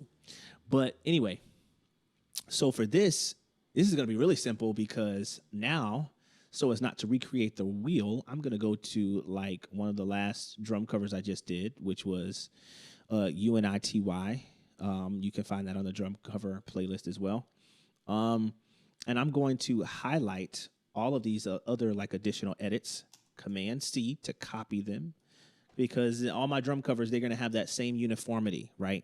And by uniformity, I'll tell you what I mean. So here's just the track, right? We know that that's synced up. There's nothing else I need to do with that except I'm going to put a fade to color or fade to black there. And then I'm going to Command V that, or just copy and paste. I'm saying Command C and Command V, but I'm copying and I'm pasting. Right now, that click helps because that makes everything stop at the same line because it automatically snaps to it. So I'm going to pull all of those to right there. Boop. Oh, no, wait a minute. It went a little too far. And I'm going to do this one too. And how much is this? This is 430. That's 330. So that means I can get like another one of these. These are my little YouTube subscribe graphics. And I don't really put these in the last 30 seconds because that's when the end screen from YouTube comes up anyway. So it's not going to be seen. So it's kind of pointless. It just looks cluttered. So when I go to this, what you'll see is these. These are the standard graphics. Let me turn so you can see that right there. These are the standard graphics that I'm going to put in my drum covers. And that's something that I had to come to grips with and work on, that on YouTube, on Instagram, on Facebook, and social media in general, when people are looking at your content, they want to see niceness. They want to see the professionalism. They want to see something that looks really like you put some serious effort into it. But it can't be so busy that it becomes annoying, right? It's like, okay, yeah, I want to see your professionalism. I want to see your production quality, but I'm also here to see a drum cover. So I want to see the actual drums. So if there's so many transitions and graphics and switches and changes that I can't even really see what it is that you're doing, it's going to become annoying for me who wants to hear the drums and see the licks that you're doing and cymbals and all that good stuff, right?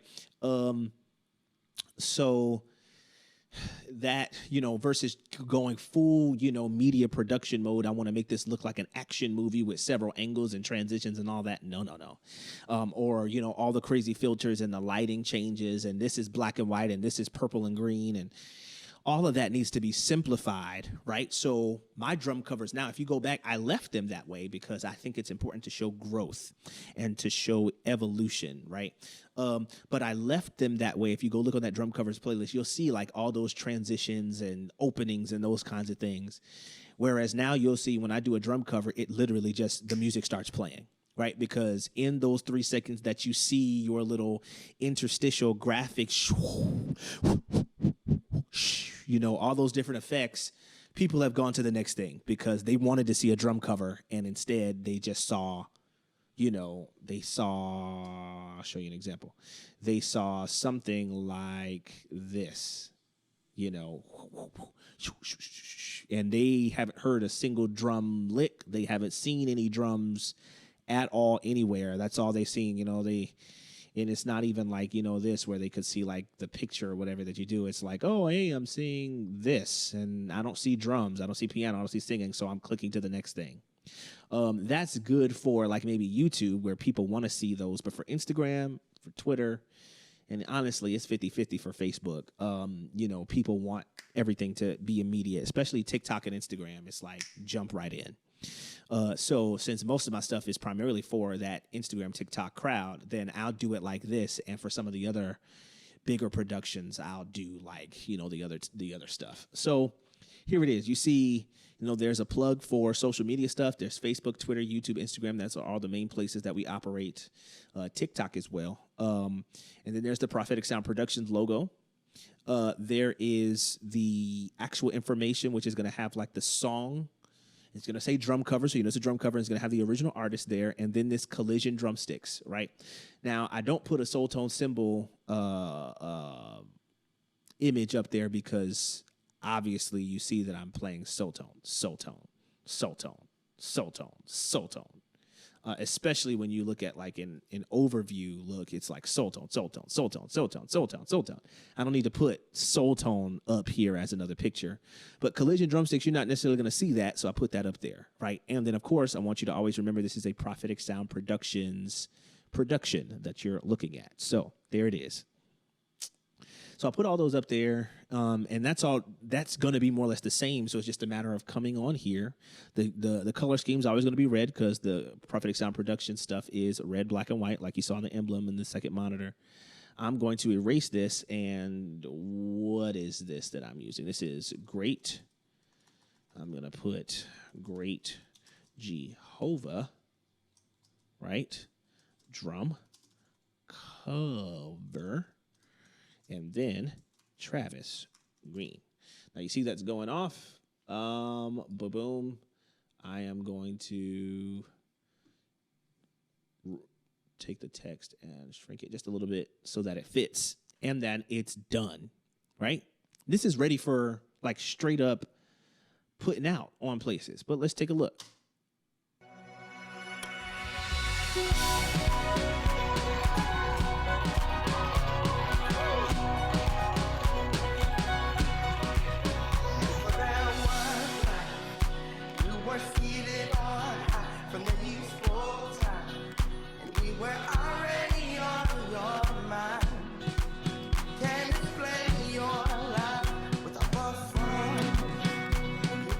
That's how it's going to be.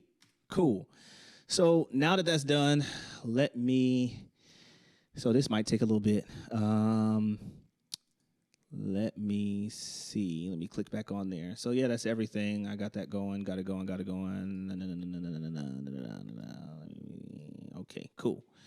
So that's what it's going to look like. And I'm going to export this in 1080p. I export it in 1080p because honestly, unless people are watching on their iPhones or they're watching on devices, but unless they have an iPhone, they probably don't have 4K capability, so they're only going to ever see the 1080p anyway. And it's quicker than exporting it in 4K. If people was going to watch it on like their TV, then cool. Like if I was doing a production stuff for like a short film, then I would do it in 4K because people are going to watch that on their TV. They're going to stream it through their Apple TV, that type stuff. But really 1080p is perfect for people's cellular devices. And it's, going 4K, like I'll show you this. If I go 4K, it's going to make it like 1.5 gigs or something crazy. But right now it's 526 megabytes.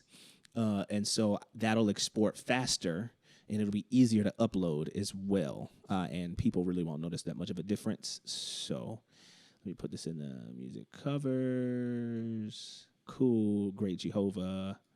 Boom. And that's going. Yeah, the people that you see that have this sort of polished system and it seems like everything is easy for them, it's because they've put the work in to develop that system, trial and error. This works, this doesn't work. So like you just saw me do all the copying and pasting stuff, and you just saw me make 2 drum covers based on the footage and the music that I already had. But last year, this time, it wasn't that simple. It wasn't that easy. I had to figure out the synchronizing process. I had to figure out how to get the camera angles just right, get the lighting just right based on, what's going to work best, get the sizing just right for the logo so that it's noticeable but not distracting. All of those different things took trial and error, and it took patience.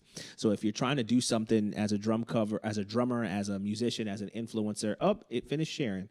I'll put that up. That'll go up on YouTube. I got to get off of here in a second so I can finish up some other things. I got less than an hour to do some serious work for a client. And if you tune into the live tomorrow, probably not tomorrow, maybe tomorrow afternoon. I got some theology stuff to do tomorrow in the morning.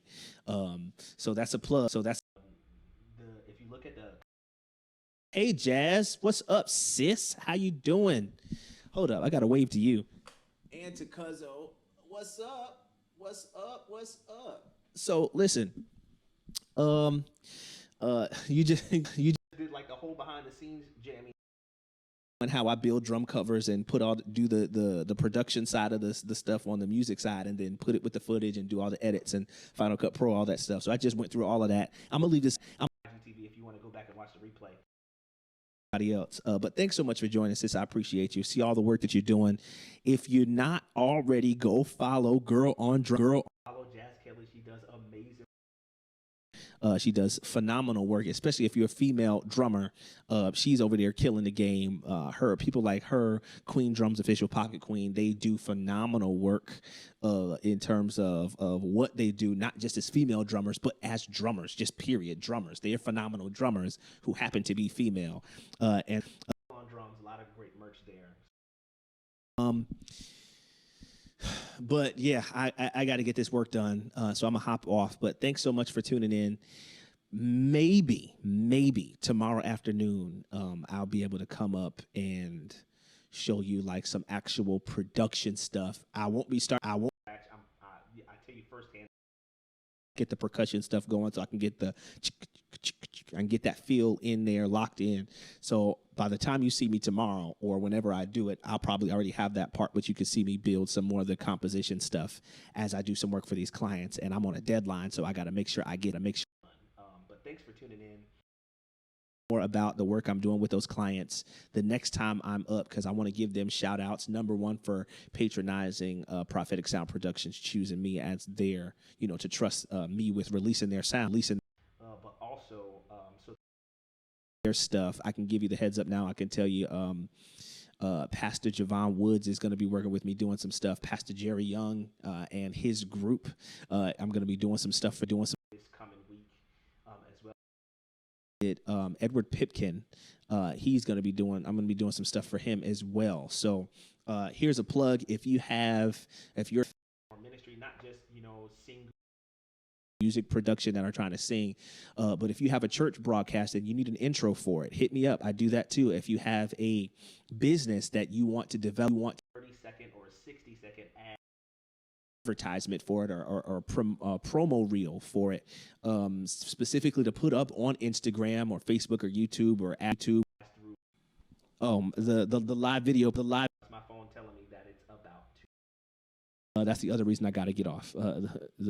My phone is about to die. But if you need a 30-second or 60-second for your business, you know, you got to, especially my Christian entrepreneurs out there. I don't know if it got cut off when I was saying it, but Prophetic Sound Productions is a Christian music and media production company. Sound God wants to hear in the earth, and we're devoted to helping you release your sound, like my recent promo just said. So if you saw that promo, like what we are capable of. Sat down and said, okay, I want to do this, reintroduce myself, boom, boom, boom, boom, boom. But I put even more effort and attention into detail for putting this out there, this being maybe your business that many will see. So if you're a Christian entrepreneur out there, you're a believer, and you have a business and you need a 30-second or 60-second to put on social, put on a public or a local network, TV network station, or whatever the case is, hit me up. There's links in the bio for scheduling. Deal, amazing price. It's quality work, and it will, you know, help you to get your stuff out there by giving a visual representation of what you're, whatever providing or merchandise you're selling. So if you're a ministry, like I was saying, if you're a ministry and you have a broadcast and you don't want to just use the music, you know, that other artists want something specific to your church, that is your original music that plays on all of your productions, all of your that you air on YouTube or wherever else from, whether you're using Switcher Studio or StreamYard or whatever you're using to air your services online. If you'd like an introduction music, that type of thing, I can make that too. In addition to just the drum covers and the productions that y'all see me doing. So listen, I got to get up out of here. Thanks so much for I appreciate it. More of this behind the scenes sort of work in the future. Love y'all. Take care. God bless.